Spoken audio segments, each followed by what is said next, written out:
श्रीमहासरस्वत्यै नमः।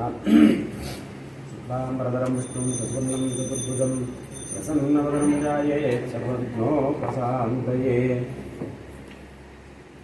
गुरवे सर्वलोकानां विषये पवरोगिणां निधये सर्वविद्यानां दक्षिणामूर्तये नमः। ज्ञानानन्दमयं दैवं निर्मलस्फटिकाकृतिम् आधारं सर्वविद्यानां हयग्रीवमुपास्महे। सदाशिवसमारम्भां व्यासशङ्करमध्यमाम् अस्मदाचार्यपर्यन्तां वन्दे गुरुपरम्परां। श्रुतिस्मृतिपुराणानाम् आलयं करुणालयं नमामि भगवत्पादशङ्करं लोकशङ्करं। विश्वेशं माधवं डुण्डिं दण्डपाणिं च भैरवं वन्दे काशीं गुहां गङ्गां भवानीं चण्डिकाम्। विष्णुतन्त्रमहाकाय कल्पान्तदानोपमा भैरवाय नमस्तुभ्यं अनुज्ञां दातुमर्हसि। अन्नपूर्णे कलापूर्णे शङ्करप्राणवल्लभे ज्ञानवैराग्यसिद्ध्यर्थं शिक्षां देहि च पार्वती। माता च पार्वती देवी पिता देवो महेश्वरः बान्धवाः सुभक्ताश्च सर्वेषु गुणत्रयम्। आपदामपहर्तारं दातारं सर्वसम्पदां लोकाभिरामं श्रीरामं भूयो भूयो नमाम्यहम्। मनोजवं मारुततुल्यवेगं जितेन्द्रियं बुद्धिमतां वरिष्ठं तातात्मजं वानरयूथमुख्यं श्रीरामदूतं शिरसा नमामि। पूजन्तं राम रामेति मधुरं मधुराक्षरम् आरुह्य कविताशाखां वन्दे वाल्मीकिकोकिलं। वेदवेद्ये परे पुंसि जाते दशरथात्मजे वेदप्राचेदशात् साक्षात् रामायणात्मनां। नमोऽस्तु रामाय सलक्ष्मणाय देव्यै च तस्यै जनकात्मजायै। नमोऽस्तु रुद्रेन्द्रियमालिनेभ्यो नमोऽस्तु चन्द्राष्टमर्दनेभ्यः। सुग्रीवादितं विदेशं भस्माण्डविस्तरं महेश्वरसमं जाये किष्किन्धाकाण्डमुत्तमे। जय श्रीराम जय श्रीराम जय श्रीराम जय श्रीराम। नमः पार्वतीपतये हर हर महादेव। నిన్నటి దినం మనం రామచంద్రమూర్తి వారు లక్ష్మణస్వామితో కలిసి శబరి ఆశ్రమానికి వెళ్ళడము, శబరిని అనుగ్రహించడము, అక్కడి నుంచి ఆ ఋష్యమూటు పర్వతం మీద ఉన్నటువంటి సుగ్రీవుని కలుసుకోవాలి అని వస్తున్నారు అని అనుకున్నాం. అక్కడ ఆ పంపా సరోవరము, ఆ ఋష్యమూటు పర్వతము, కిష్కింధ అదంతా చాలా శోభాయమానంగా ఉంటుంది అని చెప్పారు వాల్మీకి మహర్షి వారు. చాలా విస్తారంగా అదంతా కూడా వర్ణించారు. వర్ణిస్తే రామచంద్రమూర్తి వారు ఈ సీతా వియోగంతో చాలా బాధపడుతున్నారు. ఎప్పుడూ సీతమ్మ చాలా మధురంగా మాట్లాడుతుంటుందయ్యా, అటువంటి ఆమె చాలా ఉదాత్తమైనటువంటి మాట, ఉదాత్తమురాలు, ఉత్తమురాలు ఆవిడ ఎప్పుడూ హితము కూర్చేటువంటి మాటలే మాట్లాడుతూ ఉంటుంది. అటువంటి సీత మాటలు మళ్ళీ వినే భాగ్యం ఉందంటావా లేదంటావా అని అడిగారు. అంటే మీరు అనుకోవచ్చు, ఏమిటండి రాములు వారు భార్య కనిపించకపోతే అంతలాగా సామాన్య మానవుల్లాగా ఓ ధైర్యము స్థైర్యము లేకుండా ఏదో చిన్న పిల్లల్లాగా ఏమిటండి అలాగా అని. అంటే ఆయన నటనలో 100% న్యాయం చేస్తారన్నమాట. అది చారిరాస్వామి వారు కూడా అంటారు, నువ్వు ఎన్నో వేషాలు వేసావంటే ఎన్నో అవతారాలు ఎత్తేవు, కానీ అన్ని వేషాల కంటే రాముడనే వేషం చాలా బాగా వేసేవులే అని అంటారన్నమాట చారిరాస్వామి వారు కూడా. అంటే మానవుడు ఏ రకంగా ఉండాలో అది. అంటే ఎందుకు చెప్తున్నానంటే కొన్ని విమర్శలు వస్తున్నాయి ఈ మధ్యన. మన సనాతన ధర్మం మీద గిట్టని వాళ్ళు, మీ రాముడు భార్య కనిపించకపోతే ఏడ్చుకుంటూ వెళ్ళాడు, చెట్టుని పుట్టని అడిగాడు, రాముడు దేవుడా అని పిచ్చి పిచ్చి మాటలు మాట్లాడుతున్నారు. వాళ్ళ సమాధానం చెప్పే పరిస్థితిలో మనం లేవు. ఎందుకంటే మనకు తెలియదు నిజంగా రాముడు ఏడ్చాడా. అవును, సినిమాల్లో చూపించాడు, సినిమాలో అలా దారి కట్టేసినట్టు చూపించేశాడు. ఆ సినిమాల్లో చూసిందే మనం నిజం అనుకుంటాం. నిజమే రాముడు ఏడ్చాడు, మరి నేను ఏడ్చాను, మా ఆవిడ అమెరికా వెళ్ళిపోతే నేను ఏడ్చాను, రాముడేమో సీత రావణుని తీసుకుపోతే రాముడు ఏడ్చాడు, మరి నేను రాముడు ఒకటే అనే భావం వచ్చేస్తుంది అనమాట. అది జగత్తంతటికి కూడా రాముడు మానవుడే అనే భావన కలిగించడం కోసమని అలా నటించారు రాములు వారు. అంటే అతను ఏడవలేదనుకోండి, అప్పుడేమంటారు, చూసారా రాత్రి ఉదయం అండి రాముడు అంత భార్య కనిపించకపోతే అసలే పట్టించుకోలేదు. అతని దేవుడు ఏమిటి, రాత్రి ఉదయం కదా, మనసులో అసలు అతనికి దయలేదు, సీత మీద ఏమీ ప్రేమ లేదు అని మళ్ళీ వీళ్ళే విమర్శిస్తారు. అంచేత మీరేం చెప్పాలంటే ఆ సమయానికి ఒక మానవుడు ఏ రకంగా ప్రవర్తిస్తాడో ఆ రకంగా రాములు వారు ప్రవర్తించారు. రేపు ఏమవుతుందంటే, అయ్యా మీ అందరూ రాములు వారు ప్రవర్తించినట్టే ప్రవర్తించాలి అంటే, అతను దేవుడు అంటే ఏం చేస్తారు? కృష్ణుడిలా ప్రవర్తించాలంటే ప్రవర్తించగలరా? గోవర్ధన పర్వతాన్ని ఎత్తి 7 రోజుల పాటు నిలబెట్టగలరా చిన్న వయసులో? ఇంకా అప్పుడే పుట్టిన రోజుల్లో ఉన్న బాలుడు వచ్చాడు, పోతమైన రాక్షసు వచ్చింది, పాలు ఇచ్చింది, విషం పెట్టిన పాలు. ఆ విషం వల్ల ఇతనికి ఏమీ అవ్వలేదు, పైపెచ్చు ఆవిడను ఉద్ధరించారు స్వామివారు. అది చేయగలరా మీరు? ఆ కృష్ణుడు రాసలీలు ఆడేటండి.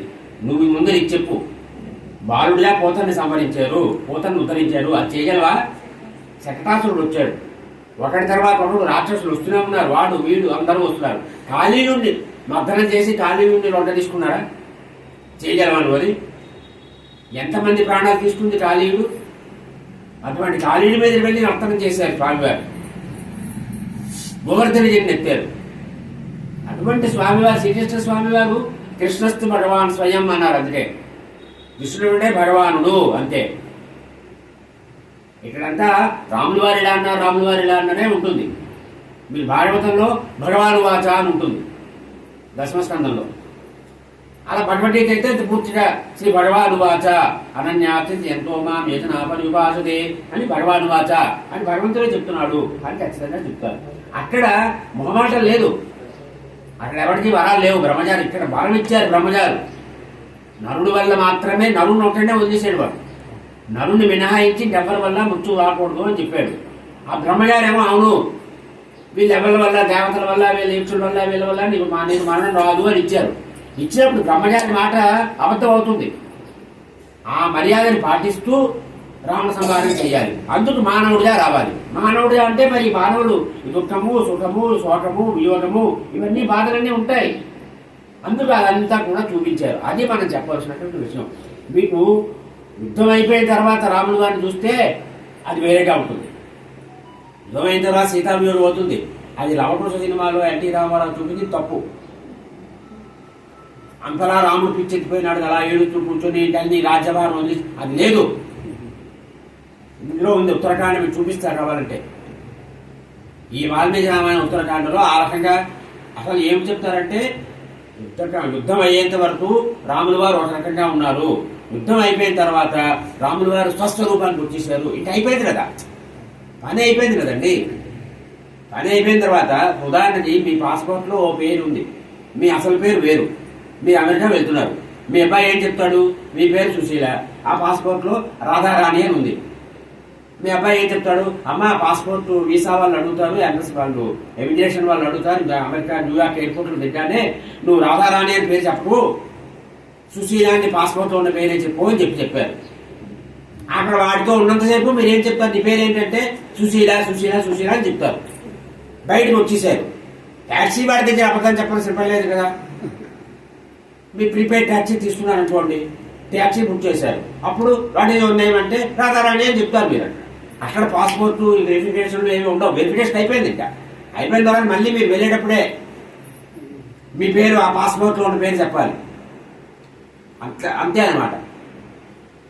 అందువల్ల ఇక్కడ ఎప్పుడైనా నేను వనవాసానికి వెళ్తే సీత నా వెనకాల వచ్చింది, ఇంట్లో ఇంత దుఃఖం వచ్చింది కదా అని చెప్పేసి, ఒకవేళ నేను అయోధ్య వెళ్తే కౌశల్య అడుగుతుంటాడా నన్ను, ఏమయ్యా మా పాలు లేదు రామా అని అడిగితే నేనేమి సమాధానం చెప్పేదయ్యా అని అడుగుతున్నాడు.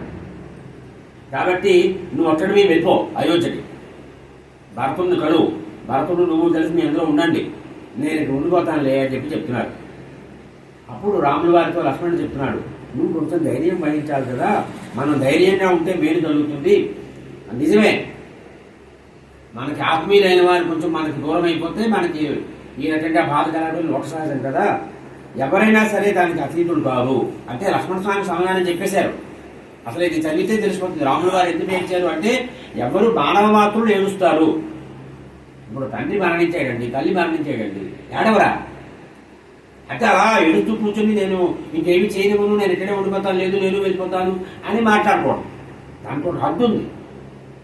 అది ఆడకపోతే రాజమూర్తం అవుతుంది. అది అంటే ఆ స్థితప్రజ్ఞత ఉండాలి, ఆ సమతుల్యతని కోల్పోకుండా ఉండాలి. అది చెప్పారు. నిజమే, నీకు ఈ రకంగా ఇబ్బంది కలుగుతున్నది తెలుసును. వత్తిని నీటిలో తడిపినప్పటికీ కూడా ఆ నూనె వేస్తే మండుతుంది. ఆ రకంగా నీకు కూడా హృదయంలో బాగున్నది తెలుసును అని ఆ రావణాసుడు పాతాళంలో ఉన్నప్పటికీ కూడా మనం వెళ్దాం, సీతమ్మని చూద్దాం, సీతమ్మని మళ్ళీ తెచ్చుకుందాం. కాబట్టి వాడు మన చేతిలో చావడం తప్పదు అన్నయ్య అంటే ఎంత ధైర్యం చెప్తున్నాడో చూడండి. ఇవాళ రోజుల్లో మనం మోటివేషన్ అంటాం, పాజిటివ్ యాటిట్యూడ్ అంటాం, అది చేస్తున్నాడు అనమాట. కౌన్సిలింగ్ ఇవాళంతా కౌన్సిలింగ్ అని అదొక పెద్ద వృత్తి తయారైంది ఇవాళ. అసలు ఆ కౌన్సిలింగ్ ఎలా చేయాలో ఆంజనేయ స్వామి వారి నుంచి నేర్చుకోవాలి, లక్ష్మణ స్వామి వారి నుంచి నేర్చుకోవాలి. ఆపదలో ఉన్నప్పుడు ధైర్యం చెప్పాలి. ఇది నిజంగా జరుగుతుందో జరగదో ఆ తర్వాత విషయం. ముందు వాడి ధైర్యం రావాలి, శారీరకంగా బాగుండాలి, మానసికంగా ధైర్యం ఉండాలి. అందుకు ఆ రకంగా చెప్పారు. చెప్పి సీతాదేవితో సహా వాడు అతిథి గర్భంలో ఉన్నప్పటికీ కూడా మనం వాడిని తీసుకొద్దాము, కాబట్టి వాడిని హతమారుద్దాం, పర్వాలేదులే అని చెప్పారు. చెప్పి ముందు ధైర్యంగా ఉండు అని నచ్చజెప్పారు. ఎందువల్లంటే మనకి అయోధ్యరాణిలో వస్తుంది, నాస్తి శోక సమోరిపుడు అంటారు. అంటే శోకానికి సమానమైనటువంటి శత్రువు లేదుట మనిషికి. శోకం వల్ల అన్నీ నాశనం అయిపోతాయి అని చెప్పి అయోధ్యరాణిలో చెప్తారు. ఈ రకంగా నువ్వు చాలా ధైర్యవంతుడివి, మనోనిజం ఉన్నటువంటి వాటివి, కాబట్టి నువ్వు శోకాన్ని వదిలిపెట్టవలసింది అని చెప్పారు. చెప్పిన తర్వాత రాముల వారికి ధైర్యము ఉత్సాహము కలిగే రకంగా మాట్లాడారు లక్ష్మణ స్వామి వారు. అప్పుడు రాముల వారు చూస్తున్నారు. చూసి ఆ సెలయేళ్ళు పర్వతరోళ్ళు అన్నీ చూస్తూ ముందుకు వెళ్తున్నారు. అప్పుడు అనుకుంటున్నారు, అక్కడ ఈ ఋషిమూడు పర్వతం మీద వాలికి భయపడి సుగ్రీవుడు ఉన్నాడు కదా అని అనుకుంటున్నారు. వాళ్ళు వస్తున్నారు. ఇక్కడ మన స్వామివారి ప్రవేశం చేస్తున్నారు, ఆంజనేయ స్వామి వారు. ఈ సుగ్రీవుడు చూశారు దూరం నుంచి. వీళ్ళు అస్త్రాలు పట్టుకున్నారు, నారచీరలు కట్టుకున్నారు, తాపస వేషంలో ఉన్నారు. ఏమిటిది? ఈ తాపస వేషం ఏమిటి? ఈ అస్త్రాలు ఏమిటి? బాణాలు ఏమిటి? ఇవేమిటిది? కొంప తీసి వాళ్ళకి ఆయన పంపించాడా వీళ్ళని నన్ను సంహరించడానికి అని భయపడ్డాడు వాడు సుగ్రీవుడు. భయపడి ఈ చాలా అసలు ఉద్యుక్త హృదయం అయిపోయిందనమాట. చాలా భయం వచ్చేసింది. అప్పుడు వీళ్ళందరూ సహచరులందరూ ఉన్నారు అక్కడ. అప్పుడు వాళ్ళతో మాట్లాడాడు, నాకు చాలా ఆందోళనగా ఉంది, ఈ అడవిలో ఇక్కడికి వీళ్ళు ఎవరు వస్తున్నారు ఏమిటో తెలీదు, వాలి పంపించిన గూఢచారులు ఏమిటో అని అడిగాడు. అంటే అప్పుడు మంత్రులందరూ చెప్పారు, నువ్వు అంత భయపడవలసిన. వాళ్ళు కూడా భయపడిపోయారు. కొంతమంది మంత్రులు వాళ్ళు పారిపోయారు, ఇంకో శిఖరానికి పారిపోయారు. ఈ శిఖరాన్ని మేము వస్తున్నట్టు ఉన్నారు వాళ్ళు కదా అని వేరే ఇంకో పర్వతం ఉంటే అక్కడ వెళ్ళిపోయారు. 4 దిక్కులకి అందరూ వెళ్ళిపోయారు. వెళ్ళి అక్కడ మళ్ళీ అందరూ కలుసుకున్నారు. సుగ్రీవుడు ఉన్నాడు మధ్యలో. అప్పుడు వానరులందరూ కూడా చూశారు, ఒక కొండ నుంచి ఇంకో కొండ వెళ్ళిపోతున్నారు, ఎగురుతున్నారు వాళ్ళు. అప్పుడు ఒంటరిగా సుగ్రీవుడు ఉంటే ఆ సుగ్రీవుడు దగ్గరికి వచ్చారు. వచ్చిన తర్వాత ఈ ఋషిమూడు పర్వతాన్ని మీద ఉన్నటువంటి సుగ్రీవుడు మంత్రులందరూ కూడా సుగ్రీవుడు కలిశారు. కలిసి ఈ వాలి వల్ల ఏమైనా భయం ఉన్నదా అని అనుకుంటున్న సుగ్రీవుడితో ఆంజనేయ స్వామి వారు చెప్పారు, వాలి తెలిపేస సంకితం అన్నారు.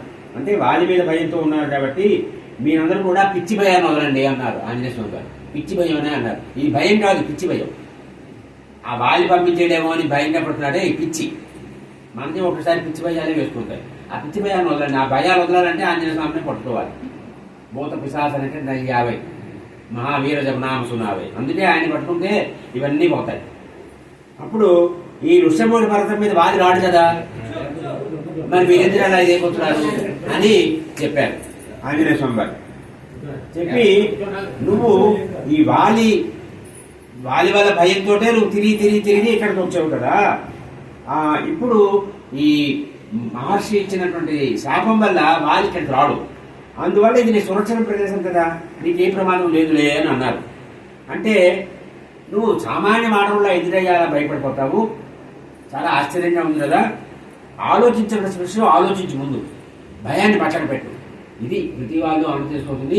ఏదైనా వచ్చింది అంటే ఆపద వచ్చిందంటే ముందు భయపడిపోవడం కాదు, భయాన్ని పక్కన పెట్టి ఆలోచించాలి. ఏది ఎలా జరిగింది, ఎందుకు జరిగింది, అవడానికి మార్గం ఏమిటి అని ఆలోచించాలి అని చెప్పారు. నీ బుద్ధి ఉంది, నీకు విజ్ఞానం ఉంది, ఇంగితం ఉంది, అవన్నీ ఉపయోగించు. మనకు కూడా అయితే మనకు ఉపదేశం ఇది. మన బుద్ధిని మన ఇంగితాన్ని వీటన్నిటిని కూడా మనం కూడా ఉపయోగించుకోవాలి అని చెప్పారు. కాబట్టి ఈ బుద్ధికి పని చెప్పని వాడు ఉంటాడే వాడు రాజుగా పనికిరాడయ్యా అని చెప్పారు. అంటే మన నాయకుడు కూడా ఎలా ఉండాలి? బుద్ధికి పని చెప్పేటువంటి వాడే నాయకుడిగా ఉండాలి. వాడెవడో చెయ్యొచ్చంటే చెయ్యడం, వాడు చేయించుకుంటే చేయించడం, ఎక్కడ సంతకం పెట్టమంటే సంతకం పెట్టుకుంటారే మన ఎమ్మెల్యేలు వాళ్ళు, అలాంటి వాళ్ళు పనికిరారని ఆంజనేయ స్వామి వారు చెప్తున్నారు. వాడి బుద్ధికి పని చెప్పి ఆలోచించే శక్తిని ఉపయోగించుకుంటూ ఎవడైతే అందరి పట్ల మేలు చూస్తాడో వాడే రాజు, వాడే నాయకుడు అని చెప్పి చెప్తున్నారు. అప్పుడు వాళ్ళు చెప్పిన తర్వాత ఈ సుగ్రీవుడు అన్నాడు, ఆయన వాళ్ళు ధనుర్బాణాలు ఉన్నారయ్యా, ఆజానుబాహులయ్యా, అడ్డాలు పెట్టుకున్నారు, నిధుల్లా ఉన్నారు వాళ్ళు చూస్తుంటే. అటువంటి వాళ్ళు చూస్తే ఎవరికైనా భయం వేస్తుంది కదా, మరి నాకు భయం కలిగితే ఆశ్చర్యం అంటారు ఏమిటి అని చెప్పి చెప్పన్నారు. అని ఒకవేళ వాలి పంపించాడేమో, వాలి రాడు నిజమే, వాలి వస్తే వాలి ఇదైపోతాడు, కానీ ఇంకెవరైనా పంపించచ్చు కదా అని చెప్పాడు. ఈ శత్రువులు మారువేషంలో కూడా వస్తుంటారు కదా అని అన్నాడు వాలి. అందువల్ల వాలి చాలా అన్ని కార్యాలను చాలా నేర్పుతో చేసేటువంటి వాడు కాబట్టి వాలి వంచనోపాయాలు బాగా చేస్తాడు వాలి. కాబట్టి వాలిని మనం ఆ తక్కువగా అంచనా వేయడానికి వీలేదు అని చెప్పారు. చెప్పి నాయనా హనుమ, నువ్వు ఈ వానర రూపం కాకుండా ఒక సామాన్య రూపంలో వెళ్ళు, వాళ్ళతో మాట్లాడు, వాళ్ళ సంభాషణలు, వారి చేష్టలు ఇవన్నీ గమనించి వారి లక్షణాలు ఏమో తెలుసుకొని వాళ్ళు మనకు అనుకూలంగా ఉన్నారా ప్రతికూలంగా ఉన్నారా చూడు.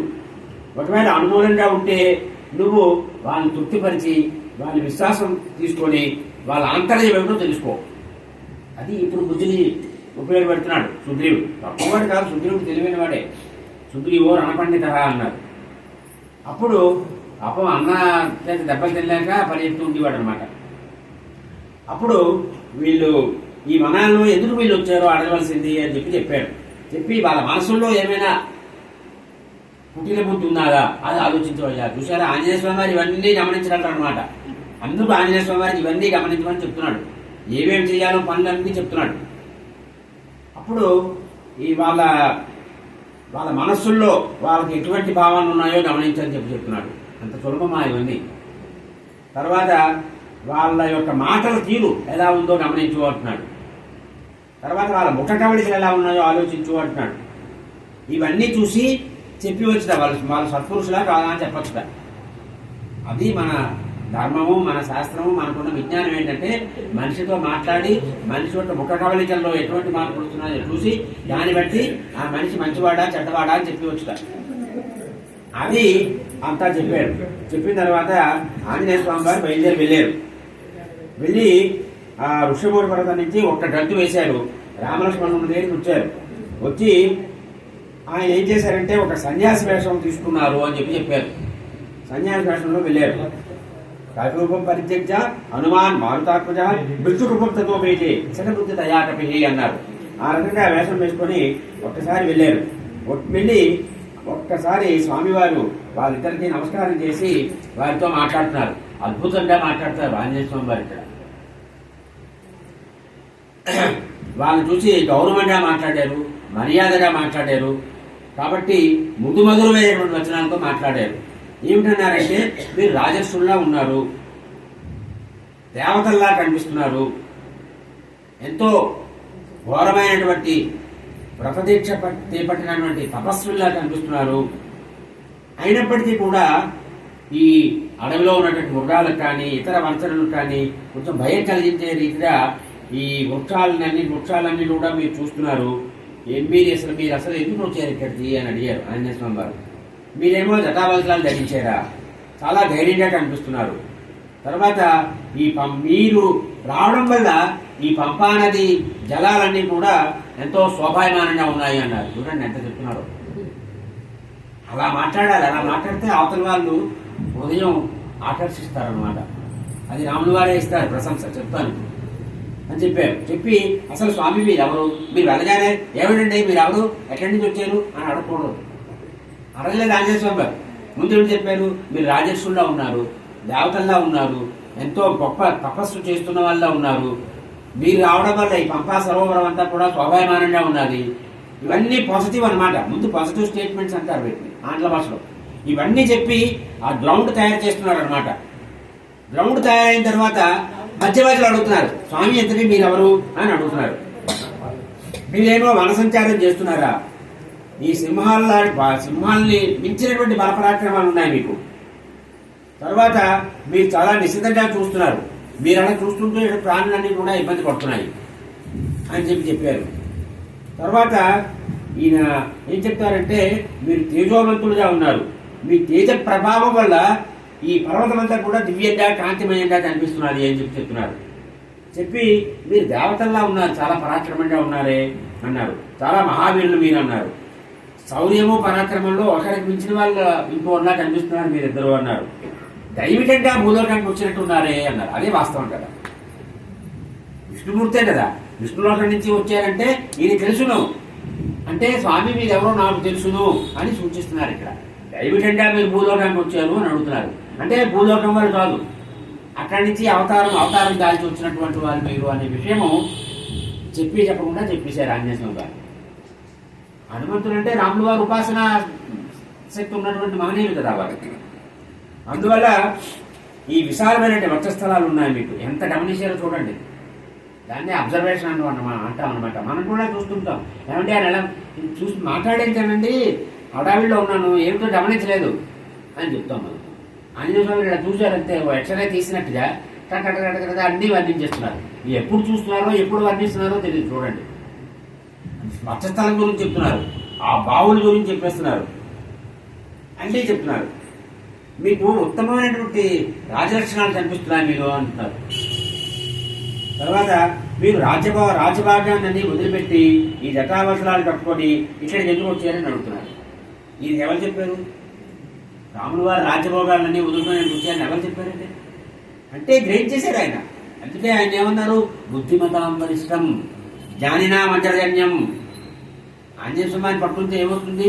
బుద్ధిబలం, యశోధైర్యం, నిర్భయత్వం, అరోగత, అజాడ్యం, వాట్పటత్వం చ హనుమస్మరణాత్ భవేత్. బుద్ధి బలం పెరుగుతుంది, శారీరక బలం పెరుగుతుంది, యశస్సు పెరుగుతుంది, ధైర్యం పెరుగుతుంది, ఆరోగ్య పరిస్థితి బాగుపడుతుంది, ఆరోగ్యం బాగుంటుంది, రోగాలు రావు, జాడ్యం వదిలిపోతుంది. ఇవన్నీ వస్తాయి ఆంజనేయ స్వామి వారిని పట్టుకుంటే. ఆంజనేయ స్వామి వారిని భరిస్తేనే ఇవన్నీ వస్తాయంటే మరి ఆంజనేయ స్వామికి ఇవన్నీ ఉండవా? నాది ఆయన దగ్గరికి వెళ్తే ఆయన ఏమైనా డబ్బులు కావాలంటే ఇస్తారంటే ఆయన దగ్గర ఉంటేనే కదా. ఏమంటే నాకు 50,000 రూపాయలు కావాలి, పలానా వారి దగ్గర వాళ్ళు ఇస్తారు అంటే వాడి దగ్గర ఉండాలి కదా. వాడి దగ్గర ఉంటేనే వాడు ఇస్తాడు. నేనైతే అక్కడ బిచ్చమెత్తి కూలి వాడి దగ్గర 50,000 అయితే నేనే బిచ్చమెత్తుకుంటాను, కూర్చో పక్కన 10 రూపాయలు ఇస్తే 5 రూపాయలు ఇస్తాను అంటాడు. అంతేదా వీటన్నిటికీ పెన్నిది నిధి ఆంజనేయ స్వామి గారు. అప్పుడు ఈ మీ అమూల్యమైనటువంటి ఆభరణాలన్నీ మీరు ధరించినట్టుగా ఆనవాళ్ళు ఉన్నాయని చెప్పారండి. ఇవన్నీ పెట్టుకుంటారు కదా ఆనవాళ్ళు. ఈ ఆనవాళ్ళు కనిపిస్తున్నాయి, ఆభరణాలు లేవు. కానీ ఆభరణాలకి ఆనవాళ్ళు పడతాయి కదా. ఇప్పుడు ఉగ్రం పెట్టుకుంటేనే అక్కడ చుట్టూరా ఉంటుంది కదా. అలాగే ఇప్పుడు ఏదైనా పెట్టుకున్నాం అనుకోండి, ఇప్పుడు ఇది ఉంది, ఇదేదో ఏదైనా పెట్టుకుంటే ఆనవాళ్ళు కనిపించదు అక్కడ. అవి కనిపెట్టారు ఆయన.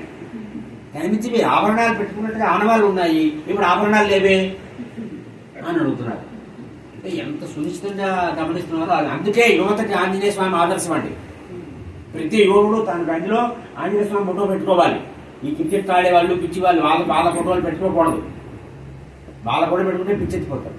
ఆంజనేయ స్వామి ఫోటో పెట్టుకుంటే అఖండమైనటువంటి మేధస్సు వస్తుంది, అఖండమైనటువంటి శీల సంపద వస్తుంది, శారీరకంగా మానసికంగా దృఢత్వం వస్తుంది, యశస్సు వస్తుంది, కీర్తి వస్తుంది.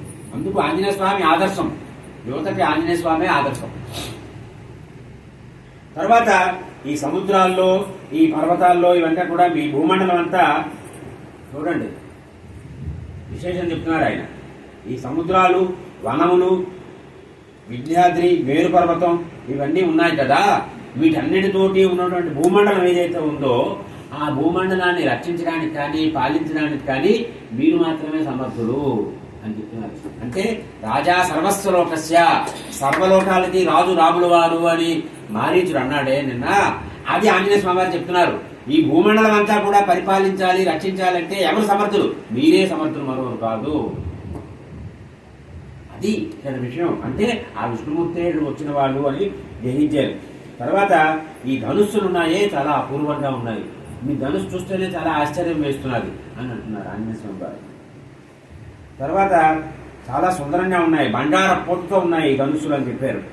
ఇవి ఇంద్రుడి యొక్క వజ్రాయుధం ఎలా ఉంటుందో అలా ఉన్నాయి అని చెప్పి చెప్తున్నారు. మీ తూనీరాలు ఉన్నాయే, ఏంటి వాళ్ళే చూసారా, మీ తూనీరాలు ఉన్నాయే ఎలా ఉన్నాయి, చూడముచ్చటగా ఉన్నాయి అని చెప్పారు. అవి చాలా పదునైన బాణాలతో ఉన్నాయి అని చెప్పారు. అక్కడ చూసారండి ఇవన్నీ. ఆయన ఆ తూనీల లోపల ఉంటాయి బాణాలు, వాటి గురించి ఎలా చెప్తున్నారో ఇలా ముందు నుంచి చూస్తున్నారు. ఇది బాణం తూనీల వెనకాల ఉంటుంది, ఎలా గమనించారో. తర్వాత ఆ ముసలు కొట్టే పాము చూస్తే ఎంత భయం వేస్తుందో ఈ బాణాలు చూసినా అంత భయం వేస్తున్నారు అని చెప్తున్నారు. అంటే రామబాణాన్ని తిరుగుండదు, రామబాణం గొప్పతనం చెప్తున్నారు వారు.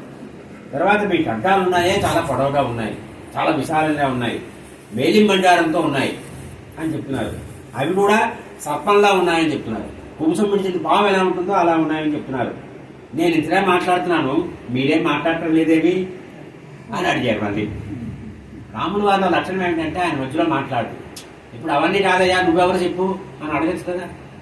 మా టైం వేస్ట్ చేయకు, మేము అర్జెంట్గా వెళ్ళాలి, నువ్వెవరో చెప్పవయ్యా అని అడుగుతాడు నా వంటి వాడు.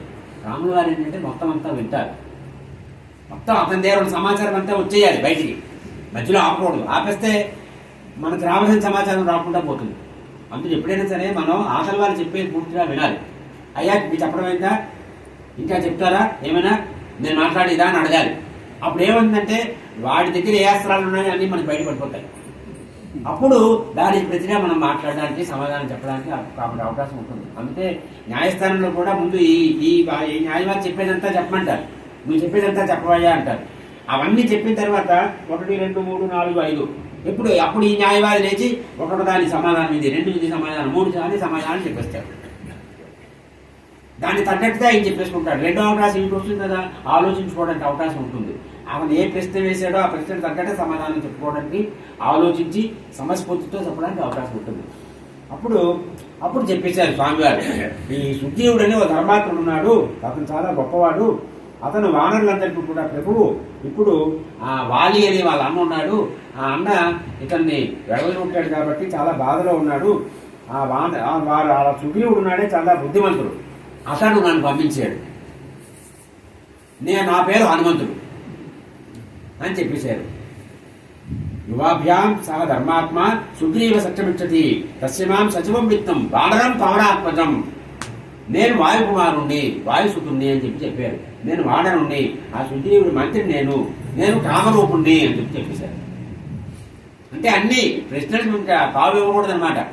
కంప్లీట్ ఇన్ఫర్మేషన్ అంటాం కదా, ఇచ్చేయాలి. ఏది దాపరికం ఉండకూడదు. దేవుడి దగ్గర దేవుడి దగ్గర, వైద్యుడి దగ్గర, న్యాయవాది దగ్గర దాపరికం ఉండకూడదు. ఉన్నట్టు అన్ని విషయాలు చెప్పేయాలి. అంటే నేను వాయుసుతుణ్ణి, వానర రాజు అంటే మరి నువ్వు విష్ణుపల్లి ఎందుకు వచ్చావు అని వాళ్ళకి అనుమానం వస్తుంది.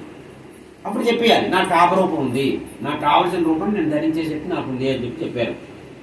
నేను ఎక్కడికైనా వెళ్ళగలను, కామరూపం ఉంది, కామ గమన శక్తి ఉంది ఆంజనేయ స్వామి వారికి. ఎక్కడికైనా ఎలాగైనా వెళ్ళగలరు వాళ్ళు. లేకపోతే ఎవరు వెళ్తారు? 100 రోజులు సముద్రం దాటి లంకానదిలో ప్రవేశించినట్టు ఎవరికి సాధ్యం కాదు.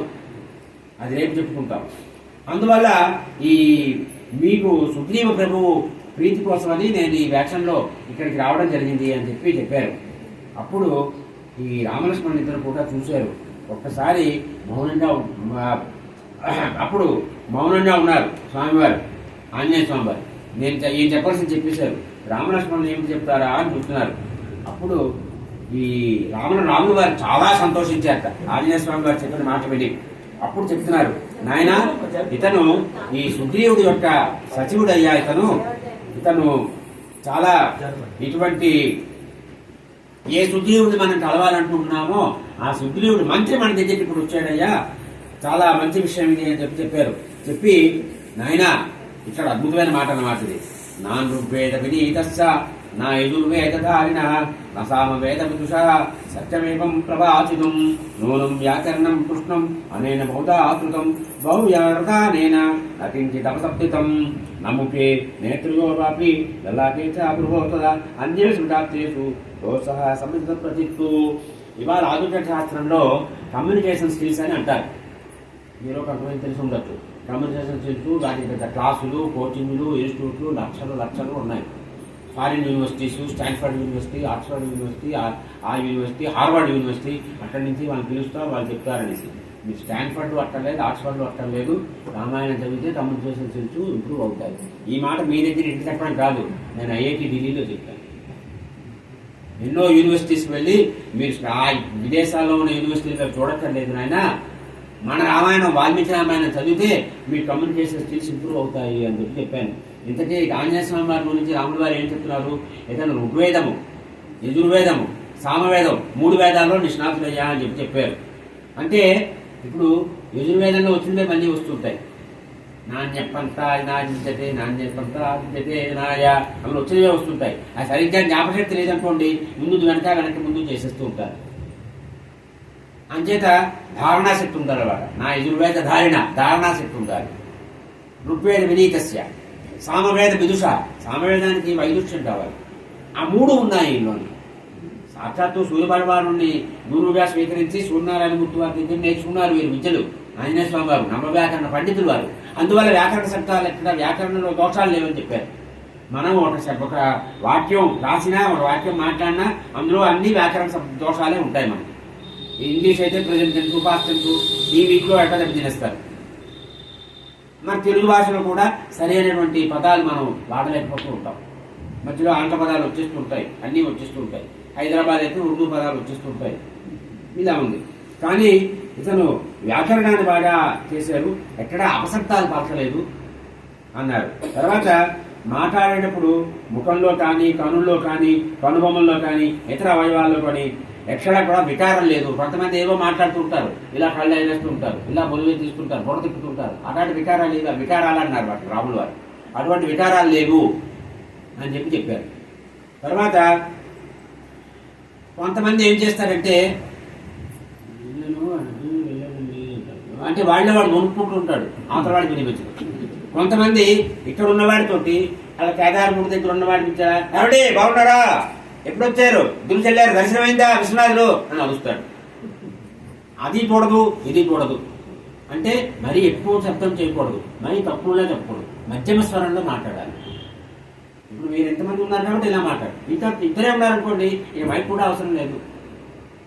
అలాగే అంటే ఆ స్వరాన్ని మాడ్యులేషన్ అంటారు దాన్ని, ఆ మధ్యమ స్వరంలో మాట్లాడుతున్నాడు అని చెప్పారు.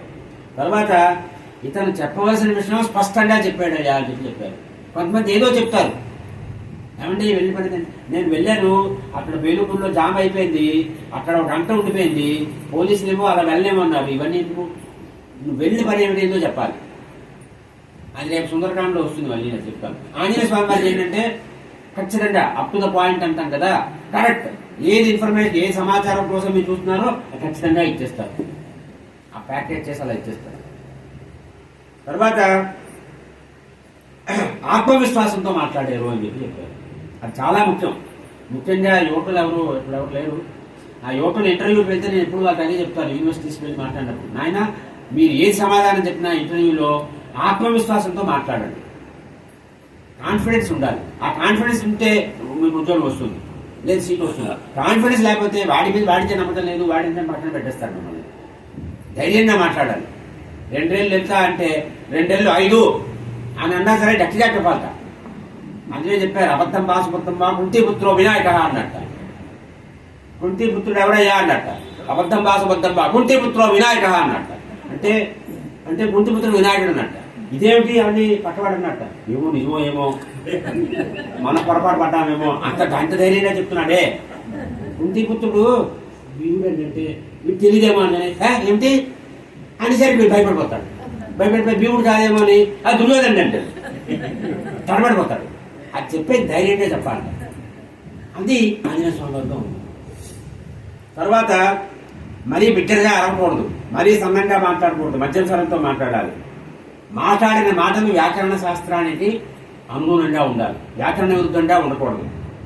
స్పష్టంగా మాట్లాడాలి, లోక సహజమైన వ్యాకరణతో మాట్లాడాలి. మరీ ఎక్కువ నేను చెప్తున్నాను మీరు వినటం లేదు అని అలా మాట్లాడకూడదు. నేను చెప్తున్నాను మీరు అసలు వినటం లేదు అలా కూడా మాట్లాడకూడదు. మరీ తప్పుగా మరీ అలా మరీ శబ్దానికి విధిస్తూ మాట్లాడకూడదు. మరీ శబ్దాలు అలా ఒకదాన్ని ఒకటి మింగేసి ఒక వేలు బట్టి బీరేలు అయిపోతే ఓ పెట్టి మీద ఓ పెట్టేటుంది కదా, అలా ఓ పదం మీద ఓ పదం ఎక్కించి కూడా మాట్లాడుకోండి. ఈ రకంగా చాలా ఆకర్షణీయంగా మాట్లాడారయ్యా. ఇతను ఆశ్చర్యం కనిపిస్తాను ఇతను మాట్లాడుకుంటుంటే అని చెప్పారు. చెప్పి ఇతను ఇలా మాట్లాడితే ఇతని మాటలకి అందరూ కూడా ఆకర్షణలైపోతారు, మంత్రముగ్ధులైపోతారయ్యా అని చెప్పారు. అని చంపడానికి కత్తి పట్టుకొని వచ్చిన శత్రువు కూడా ఇతను మాట్లాడితే కత్తి పడేస్తాడు. అది ఇతనిలో ఉన్నటువంటి గొప్పతనం అయ్యా అన్నారు రాముల వారు.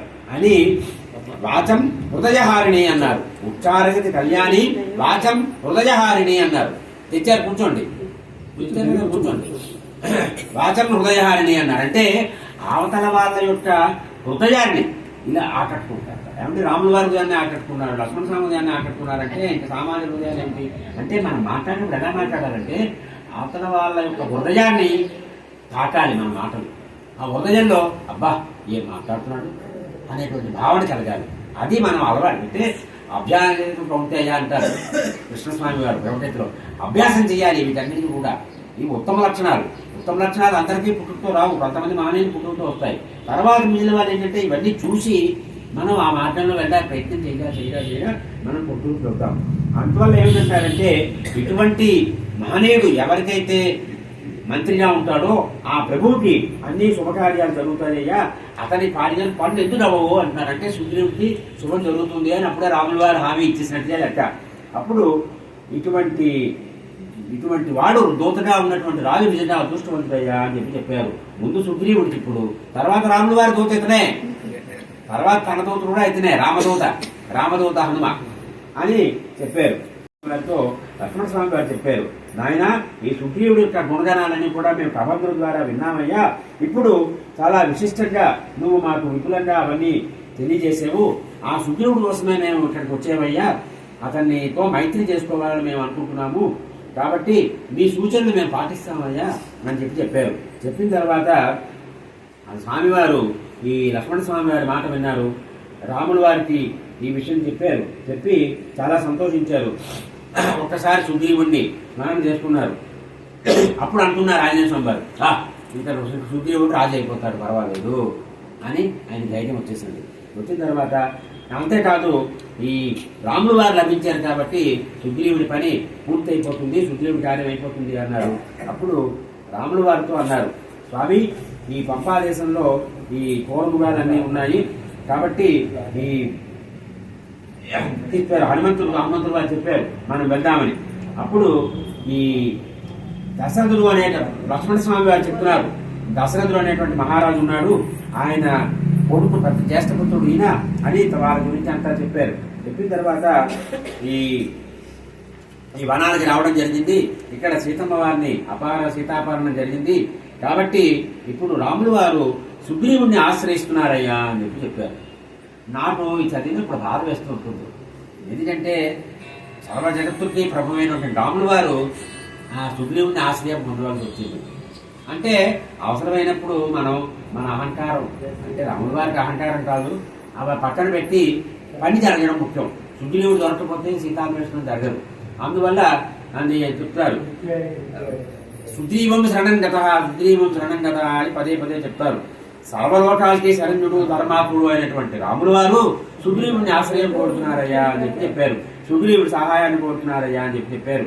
అని చెప్పిన తర్వాత ఆంజనేయ స్వామి వారు అన్నారు, సరే మనం ఇప్పుడు సుగ్రీవుడి దగ్గరికి వెళ్దాం పదండి అని చెప్పారు. చెప్పిన తర్వాత ఈ సుగ్రీవుడికి కూడా నీ సహాయం కావాలి కదా అన్నయ్య అని చెప్పారు లక్ష్మణ స్వామి గారు. కాబట్టి సీతాన్వేషణకి సుగ్రీవుడు మనకి ఖచ్చితంగా తోడ్పడతాడు అని, అందుకే మనం ఉభయ పురుషులోపరి అంటాం. పూర్వం అనేవారు ఉత్తరాలు రాసినప్పుడు, ఇప్పుడు ఉత్తరాలే పోయాయి, వాట్సాప్లు మెసేజ్లు అన్నీ వచ్చేసాయి. అప్పుడు ఉత్తరం రాస్తే ఓం శ్రీరామ అని రాసేవారు.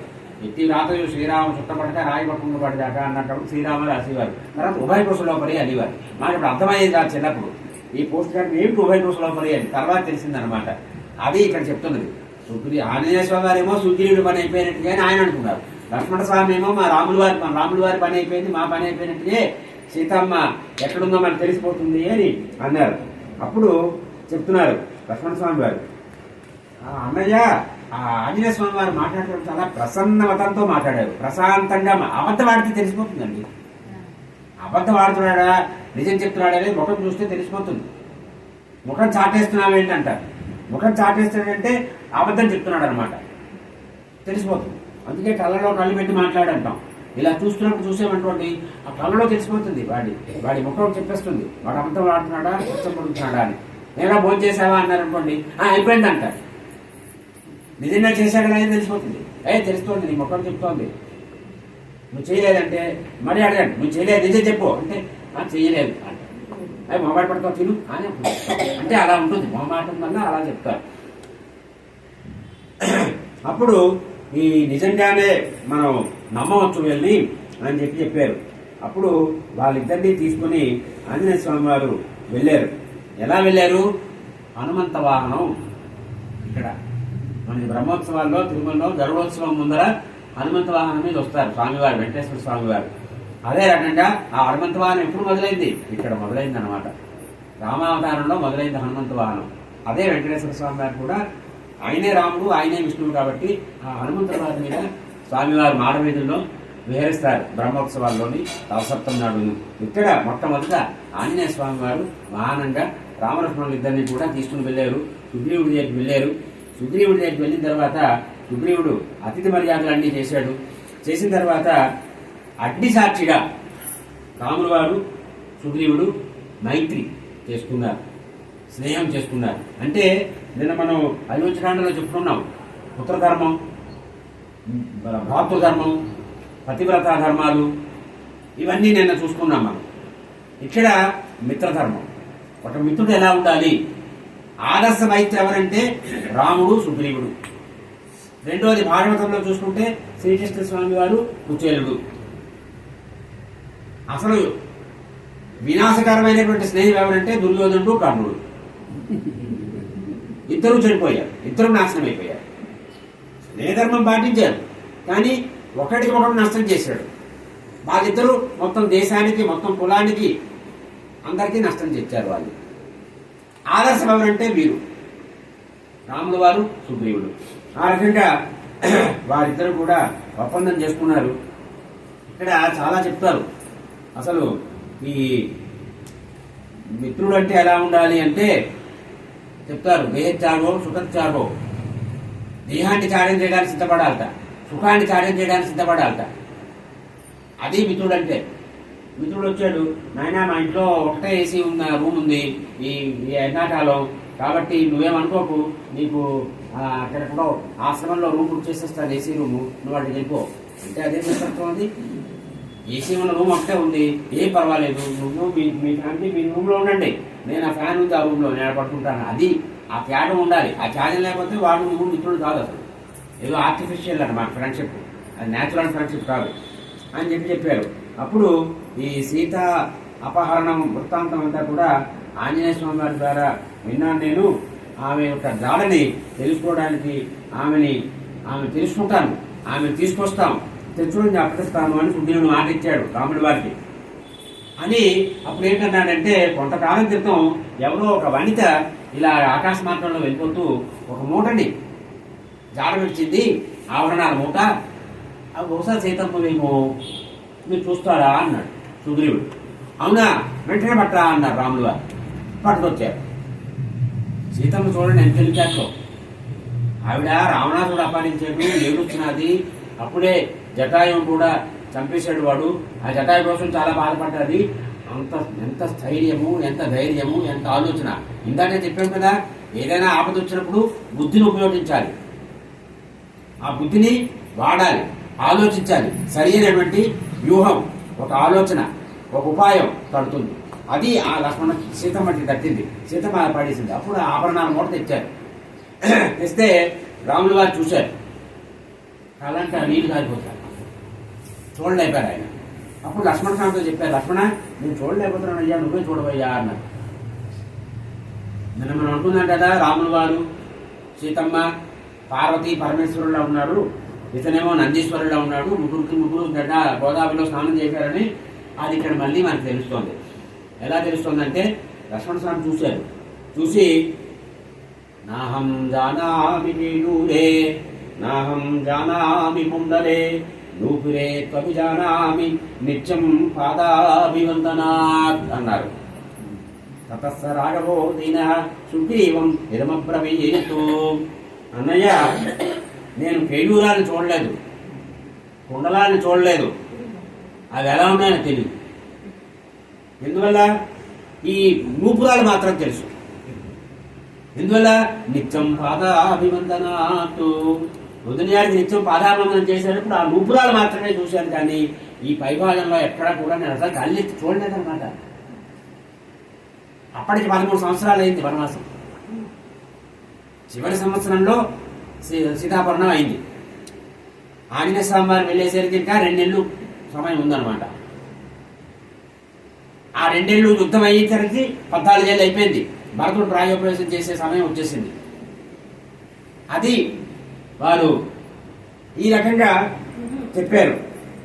చెప్పిన తర్వాత ఈ సుగ్రీవుడు రాముల వారిని ఓదార్చాడు. అప్పుడు రాముల వారు అన్నారు, ఆ వాలిని నేను సంహరిస్తానయ్యా. ఆ వాలిని రాజ్యం తీసుకున్నాడు, రాజ్యం నుంచి పంపించేశాడు. తర్వాత నీ భార్యను కూడా అతను తీసుకున్నాడు, అది చాలా తప్పు కదా అని చెప్పారు అని అప్పుడు అంటే మొత్తము ఆ వివరం అంతా చెప్పాడు. అంటే ఓ రాక్షసుడు వచ్చాడు, ఆ రాక్షసుడిని వెంట పెడుతూ వీడు వెళ్ళాడు వాలి. ఇద్దరు కొండలలో దూరిపోయారు, యుద్ధం చేస్తున్నారు, ఘోర యుద్ధం అవుతున్నది. బయట నుంచి రక్తము నదిలా పారుతోంది, యుద్ధం అవుతున్నది. లోపల ఏమైందో తెలియదు. ఈ బయట సుగ్రీవుడు వీళ్ళు ఉన్నారు. వీడేం భయపడ్డాడంటే సుగ్రీవుడు వాలి చచ్చిపోయాడేమో అనుకున్నాడు. పొరపాటు పడ్డాడు పాపం. వాలి చచ్చిపోయాడేమో, ఇప్పుడు ఆ రాక్షసుడు దాన్ని బయటపడితే ఇక ఎవరిని భక్తుని కూడా అందరినీ చంపేస్తాడని వాడు ఏం చేసేటంటే ఓ పెద్ద బండరాయి తెచ్చాడు, పెట్టేశాడు. వాడు నగరంలో ఆ కేసులో రాకుండా ఉండడం కోసమే బండరాయి పెట్టేశాడు. వాలి చచ్చిపోయాడు అనుకున్నాడు పాపం. వెళ్ళిపోయాడు. వెళ్ళిపోతే మంత్రులు అన్నారు, మరి అయితే వాలి వెళ్ళిపోయి ఉంటాడులే, నువ్వు కూర్చో రాజుగా నువ్వు అన్నారు. రాజు సింహాసనం కూర్చున్నాడు. ఆ వాలి బతికాడు. ఆ వాలి అందుబాటు వాలి సామాన్యుడు కాదు. ఆ వాలి 4 దిక్కులసి వెళ్ళి సంధ్యావందనం చేసేవాట. ఎలా చేసేవాట? ఓ రోజు రావణాసుడు వచ్చాట. ఆ రావణాసుడు ఇలా పట్టుకున్నాడు వెనకాల నుంచి. వాడిని ఇలా సంకల్లో పట్టుకొని రావణాసుడిని వీడు 4 దిక్కులు తిరిగేట వాలి. అంత బలం వాడు. ఈ రావణాసుడు కైలాసాన్ని ఎత్తడానికి ప్రయత్నం చేసిన వాడు. తక్కువవాడు కాదు. అటువంటి రావణుండే 4 దిక్కులకి తిప్పినవాడు వాలి. అసలు వాలి సంహారానికి అది కారణం అంటారు. వాలి కనుక ఉన్నట్లయితే ఆ వాలి రావణాసుడితో కలుస్తాడు. మనకి భారతంలో ఏకలవ్యుడు చూడండి, కృష్ణస్వామి వారు ఏకలవ్యుడిని ఎందుకు చేశారంటే ఏకలవ్యుడు దుర్యోధనుడితో కలుస్తాడు. అంటే పాపాత్ములందరూ కలుస్తారు, ఓ పార్టీ వాళ్ళందరూ కూడా వాళ్ళని కలవకుండా చెయ్యాలి. అందువల్ల ఇక్కడ ఈ వాలి వచ్చేసాడు. మెల్లిగా బండరాయిని తోసుకొని బయటకు వచ్చాడు. వచ్చి వే సుగ్రీవా, ఏమిరా సింహాసనం మీద కూర్చున్నాడు, చచ్చిపోయినట్టున్నావురా అన్నాడు. అని ఒక్క తన్ను తన్నాడు. వాడు తండ్రి బయటికి కలిసాడు. నేను చంపేస్తాను రా అనేసి. అప్పుడు ఆ భార్యను కూడా తీసుకున్నాడు, రొమని. వాలి భార్య తార, ఈ ఉమ అని వీడి భార్య, సూర్యుడి భార్య. ఆవిడని కూడా తీసుకున్నాడు. తీసుకుని వెంట పెట్టాడు. అలాగే అలా తిరుగుతున్నాడు. తిరుగుతుంటే మంత్రులు చెప్పారు, ఈ మతంగ మహర్షి ఆశ్రమం ఉండేది అక్కడ, అతని శాపం ఉంది, వాలి కనుక వృషభుడు పడత మీద వస్తే బుర్ర బద్దలైపోతుంది. అందువల్ల అక్కడికి వాలి రాడు, కాబట్టి అక్కడ ఉందాం మనం అంటే అప్పుడు మళ్ళీ ఇక్కడికి వచ్చాడు అనమాట. అది సుగ్రీవుడు చెప్పాడు. ఈ రాములు వారు చెప్పారు, నువ్వు ధైర్యంగా ఉండవయ్యా అని చెప్పారు. అప్పుడు సుగ్రీవుడు ఏమన్నాడంటే వాలి చాలా భగవంతుడు రామచంద్ర అని చిన్న అనుమానం పెట్టాడు. అప్పుడు రాముల వారు 7 తాటి చెట్లు ఉంటే ఒకే బాణంతో 7 తాటి చెట్లని కొట్టారు. తర్వాత అక్కడ అస్థిపంజరం ఉంది. ఆ అస్థిపంజరాన్ని అంటే వాలి వాడు జీవించి ఉండగానే వాడిని ఇలా చేస్తే వాడి దూరంలో పడిపోతూ ఉండేవాడు అన్నాడు. నువ్వు అస్థిపంజరాన్ని కొట్టగలవా అన్నాడు రాముల వారిని. రాముల వారు ఇలా బొట్టన వేలు ఇలా అంటే అది ఎన్నో యోజనాల దూరంలో పడింది అని చెప్పారు. అంటే పరీక్ష పెట్టాడు. ఆ తర్వాత ఈ దుందుబి కలేబరాన్ని కూడా రాముల వారు ఇచ్చేశారు అని చెప్పారు.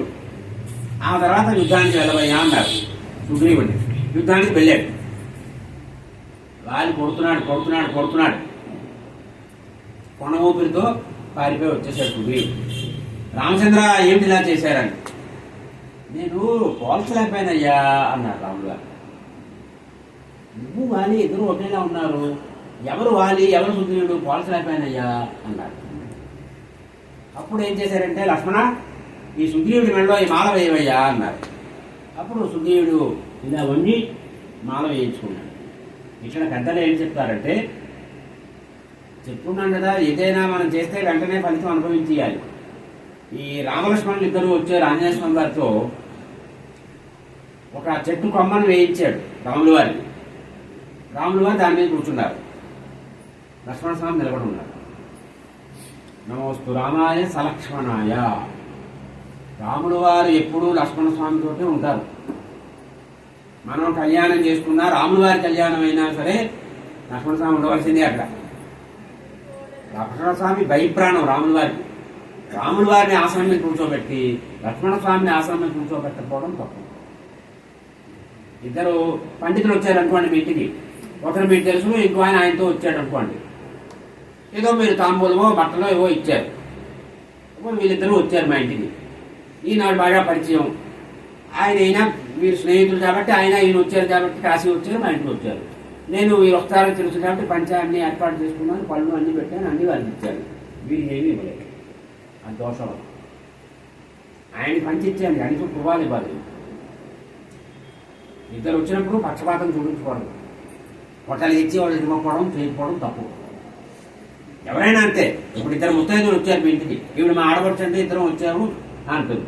మీకు ఆడపడుచు తెలియదు, నాకు ఈవిడ తెలుసు కాబట్టి ఈవిడితే చీర అన్నీ ఇస్తాను, ఆవిడ ఏమని అనకూడదు. ఆవిడ చీర ఏదో వచ్చినప్పుడు ఈవిడ జాకెట్ గుడ్డైనా ఇవ్వాలి, ఒక పూలదండైనా ఇవ్వాలి, ఏదో ఒకటి ఇవ్వాలి. ఇవన్నీ సంపదలు, సాంప్రదాయం, పద్ధతులు. అక్కడ భంగం చేశాడు. దాని ప్రాయశ్చిత్తం ఏమిటి?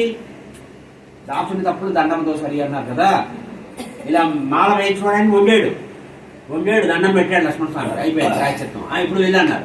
2 నిమిషాల్లో వారిని వేయిస్తారు రాముల వారు. ఇది రాముల వారు అంతా కూడా ఇతని గుణపాఠం చెప్పడం కోసం. ఆయన ధర్మరక్షణ అండి. ఆయన చేసే పని ధర్మరక్షణ. మీరు ధర్మ విరుద్ధంగా ఏది చేసినా దానిని శిక్ష వేస్తారు. ఎవరికైనా వేస్తారు. తమ్ముడైనా వేస్తారు, భార్య అయినా వేస్తారు, ఎవరికైనా వేస్తారు. తండ్రిగా తప్పలేదు. ఆయన అనుకుంటే తప్పించలేరా? అంతే. అప్పుడు ఈ వాలిని సంహరించారు. వాలిని సంహరించిన తర్వాత వాలి ప్రశ్నలు అడిగాడు. మీరు నన్ను ఎందుకు సంహరించారు? మీకు నాకు వైరం లేదు కదా. భూమి విషయంలో వైరం ఉంటుంది, స్త్రీ విషయంలో వైరం ఉంటుంది, మనకి ఎప్పుడు ఇటువంటి వైరాలు లేవు కదా. మీరు నన్ను ఎందుకు సంహరించారు? మీరు ధర్మాత్మని విన్నాను నేను, మరి ఇదే నా ధర్మము అని అడిగారు. అడిగితే రాముల వారు చెప్పారు, నాయన ఇప్పుడు ఈ దేశం అంతా కూడా కోసల దేశము కిందకు వస్తుంది. అంతా కూడా భరతుడు పరిపాలిస్తున్నాడు అయోధ్య నుంచి. ఆయన అక్కడ పరిపాలిస్తున్నాడు. ఈ వనాలకి నన్ను ప్రతినిధిగా పంపించాడు. నువ్వు చేసింది అధర్మం. నీ తమ్ముడి భార్య నీ కూతురుతో సమానం. నువ్వు ఆమెను తీసుకువెళ్ళావు, సంసారం చేస్తున్నావు. ధర్మ విరుద్ధమైన పని చేసినప్పుడు ప్రజలు శిక్షించేటువంటి బాధ్యత రాజుగా నాకున్నారు, రాజప్రతినిధిగా నాకున్నారు. అవును స్వామి అని వాడు ఒప్పుకున్నాడు. ఆనాడు వాళ్ళు ఒప్పుకున్నాడు కరతాయుధంలో. ఇవాళ వాలి ప్రతినిధులను కొంతమంది బయలుదేరుతారు. రాముడు వారిని అలా కొట్టడం తప్పు కదండి, నీకెందుకు? వాడు ఒప్పుకున్నాడు. సందర్లేని కొంత ఖర్చు పెట్టాడు. వాడు ఒప్పుకున్నాడు, నివ్వడు చెప్పడానికి. నీకు వటాలతో ఇచ్చాడు వాడు, నువ్వు నా దగ్గర బాధించరా అనేసి. అలాంటి వాడు మాట్లాడితే మీరు చెప్పండి, నోరు మీ అని చెప్పండి. మరొకటి చెప్పారు రాముల వారు, వీళ్ళు శాఖామృగం. ఈ శాఖామృగాన్ని వేటాడొచ్చు, రాజులు వేటాడతారు. నేను వేటాడాను. వేటాడినప్పుడు చెప్పి వేటాడరు. ఓ సింహమా నేను నిన్ను చంపబోతున్నాను అని చెప్పి వేటాడతారా? ఓ పులి నేను నిన్ను చంపబోతున్నాను అని వేటాడతారా? అంతే, వేట అలాగే ఉంటుంది. రాజులకు వేట అనేది ఉంది అని నాకు చెప్పారు. నేను చెప్తే ఒప్పుకున్నాడు. స్వామి నా అండనుడు నా కొడుకు, వాడిని మాత్రం జాగ్రత్త చూసుకోండి మీరు అని చెప్పి అప్పచెప్పాడు. సరే, అప్పుడు తార వచ్చింది. తార కూడా రాములు వారిని నిందించలేదు. తార చెప్పింది, వాలి రెండోసారి వెళ్తున్నప్పుడు కూడా చెప్పింది, నువ్వు వెళతయ్యా యుద్ధానికి, ఎవరో రామలక్ష్మణులు ఇద్దరు వచ్చాక వాళ్ళు సుగ్రీవుడు మైత్రి చేసుకున్నాక నాకేదో అపకారం జరుగుతుంది అనుకుంటున్నా, నువ్వు వెళతయ్యా యుద్ధానికి అని చెప్పిందే అన్నాడు. నాన్నేం వేళ చేస్తాడు సుగ్రీవుడు? నన్నేం చేస్తాడు? సుగ్రీవుడిని హీనగ్రీవుడిని చేస్తానంటే సుగ్రీవుడిని గ్రీవం లేకుండా చేస్తానన్నాడు.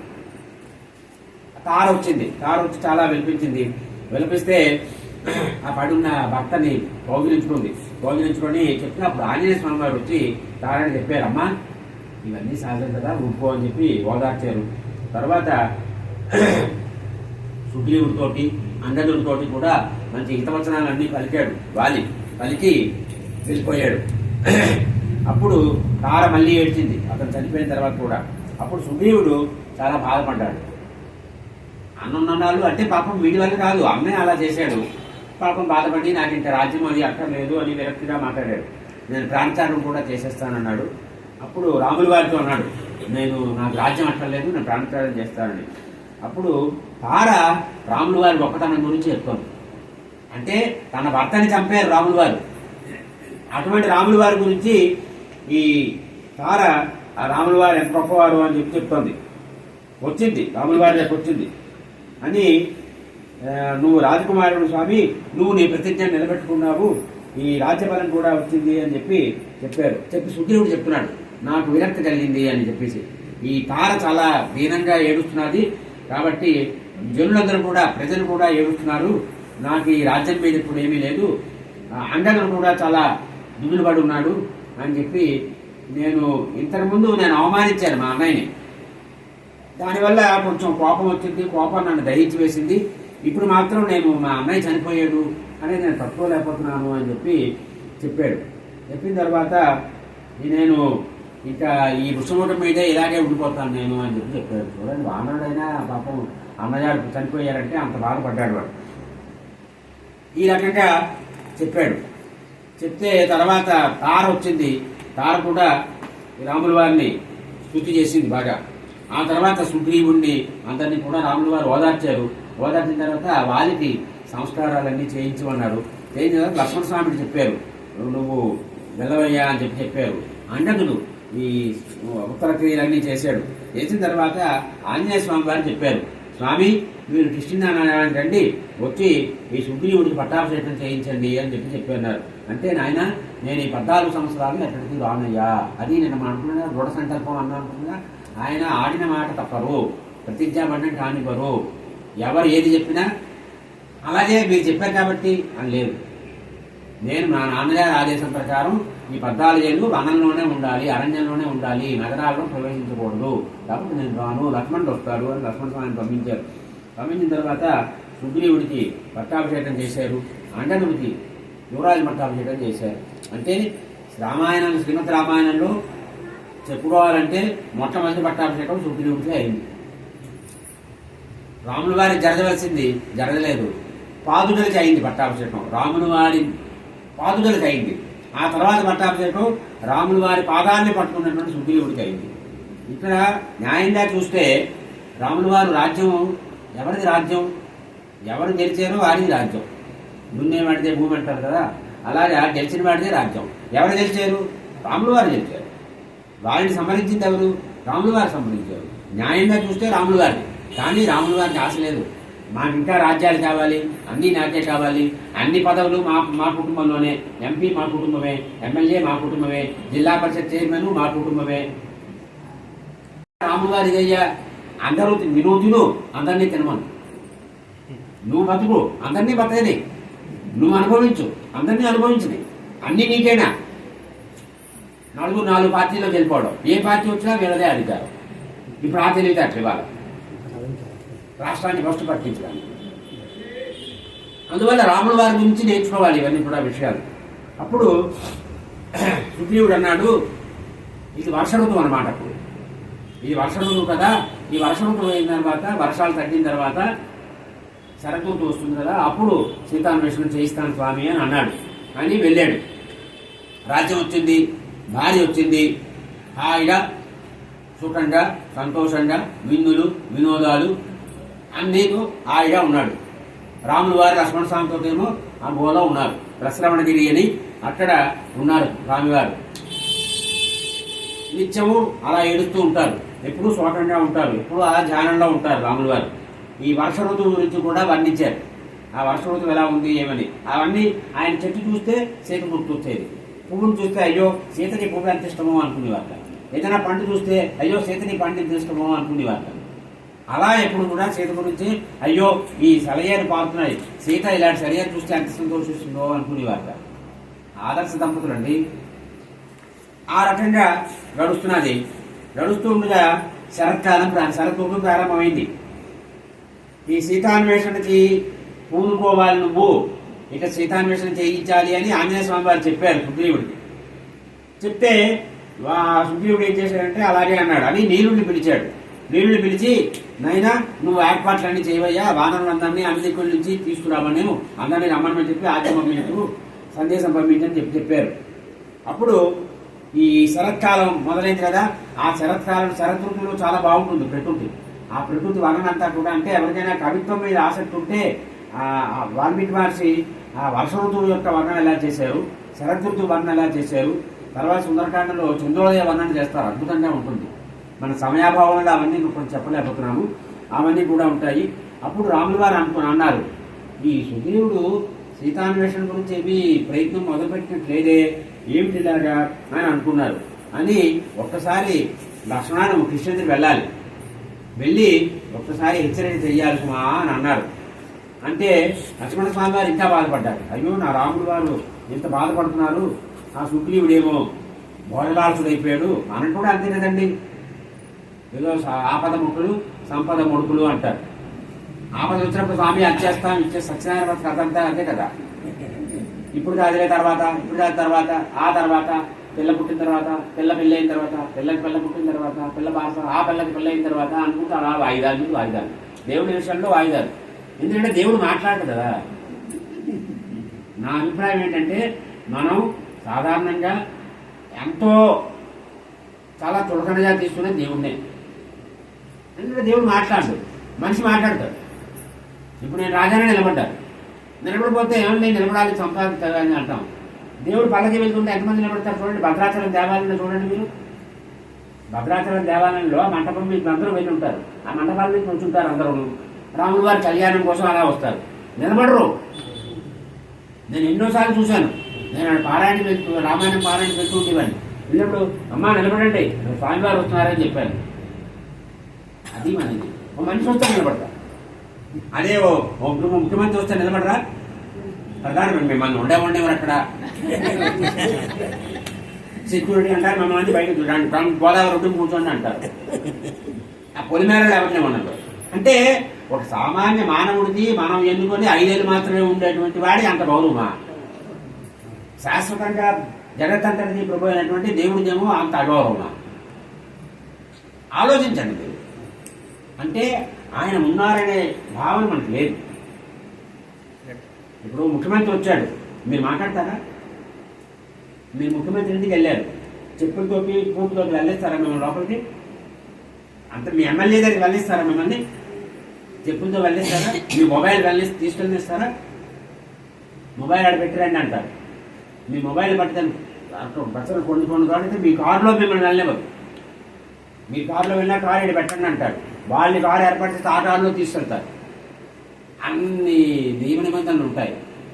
దేవుడి దగ్గర ఏమీ ఉండవు. మీరు మొబైల్ పట్టుకెళ్ళచ్చు. అక్కడ అంటే విశ్వనాథ మందిర్లో వాళ్ళు బలవంతంగా పెట్టిస్తున్నారు కాబట్టి తప్పలేదు. అక్కడైనా మీరు మొబైల్ తేవచ్చంటే ఇంకా దాంట్లో అంటే ఉండదు. కేదారంలో చూడండి, చింతామణిలో చూడండి. అప్పుడు ఈ సుగ్రీవుడు చెప్పి సందేశం పంపించారు రాములు వారు. ఒకటే మాట అన్నారు, నువ్వు కృతజ్ఞుడివి.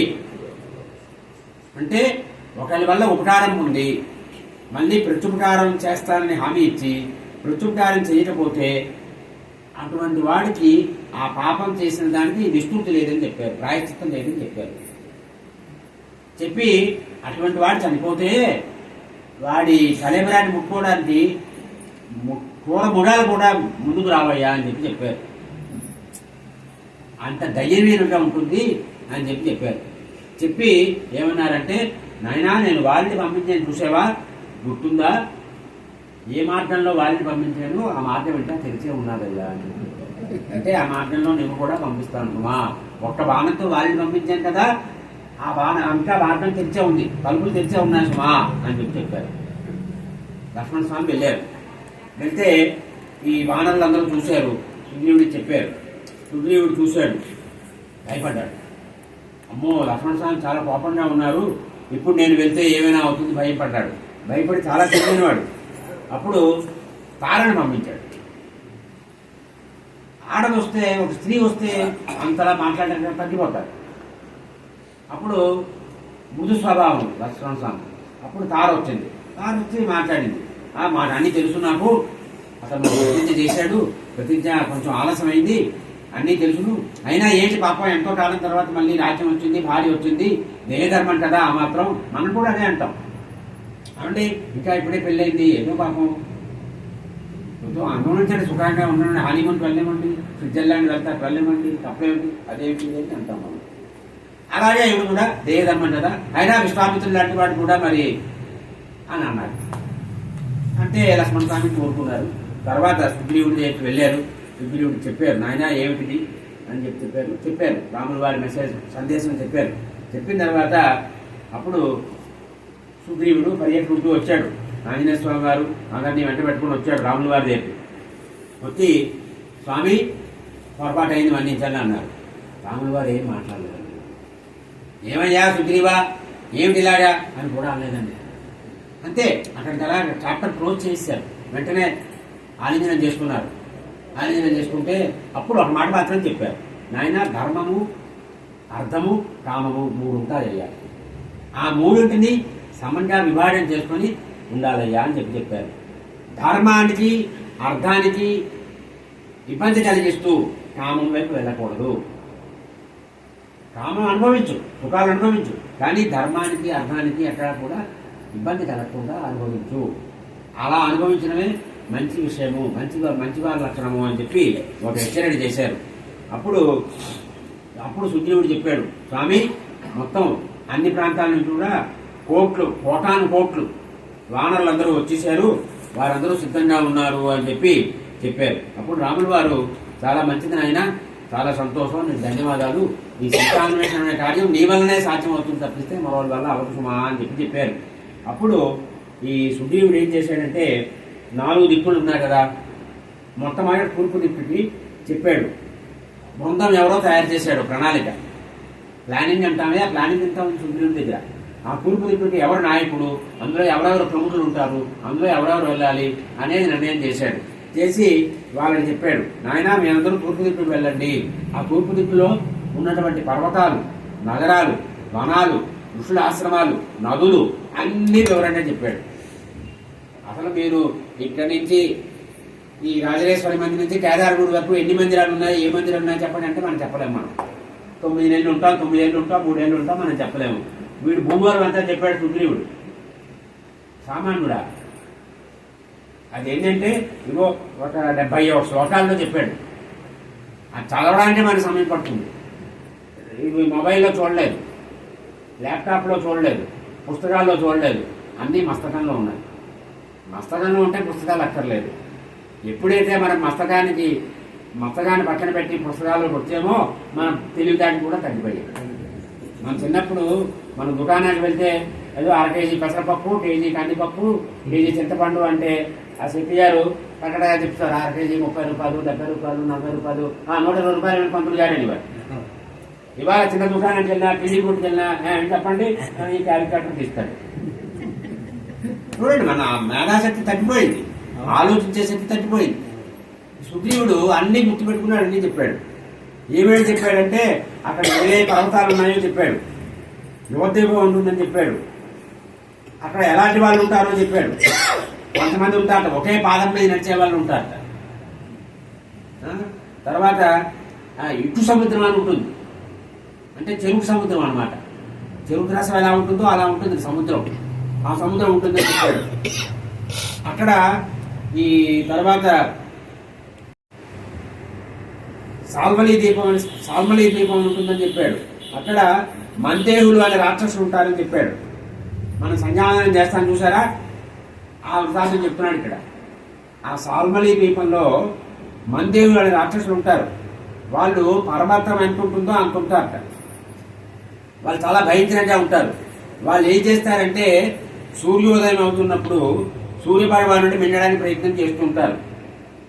అప్పుడు సూర్యుడి కిరణాలు తీవ్రంగా ఉంటాయి కాబట్టి వాళ్ళు ఆ తీవ్రత వల్ల తర్వాత గాయత్రి మంత్రం సంధ్యావందనం చేస్తారే ద్విజులు, అంటే ఉపనయన సంస్కారం అయిన వాళ్ళు సంధ్యావందనం చేస్తారు, గాయత్రి మంత్రం చేస్తారు, అర్ఘ్యప్రదానం చేస్తారు.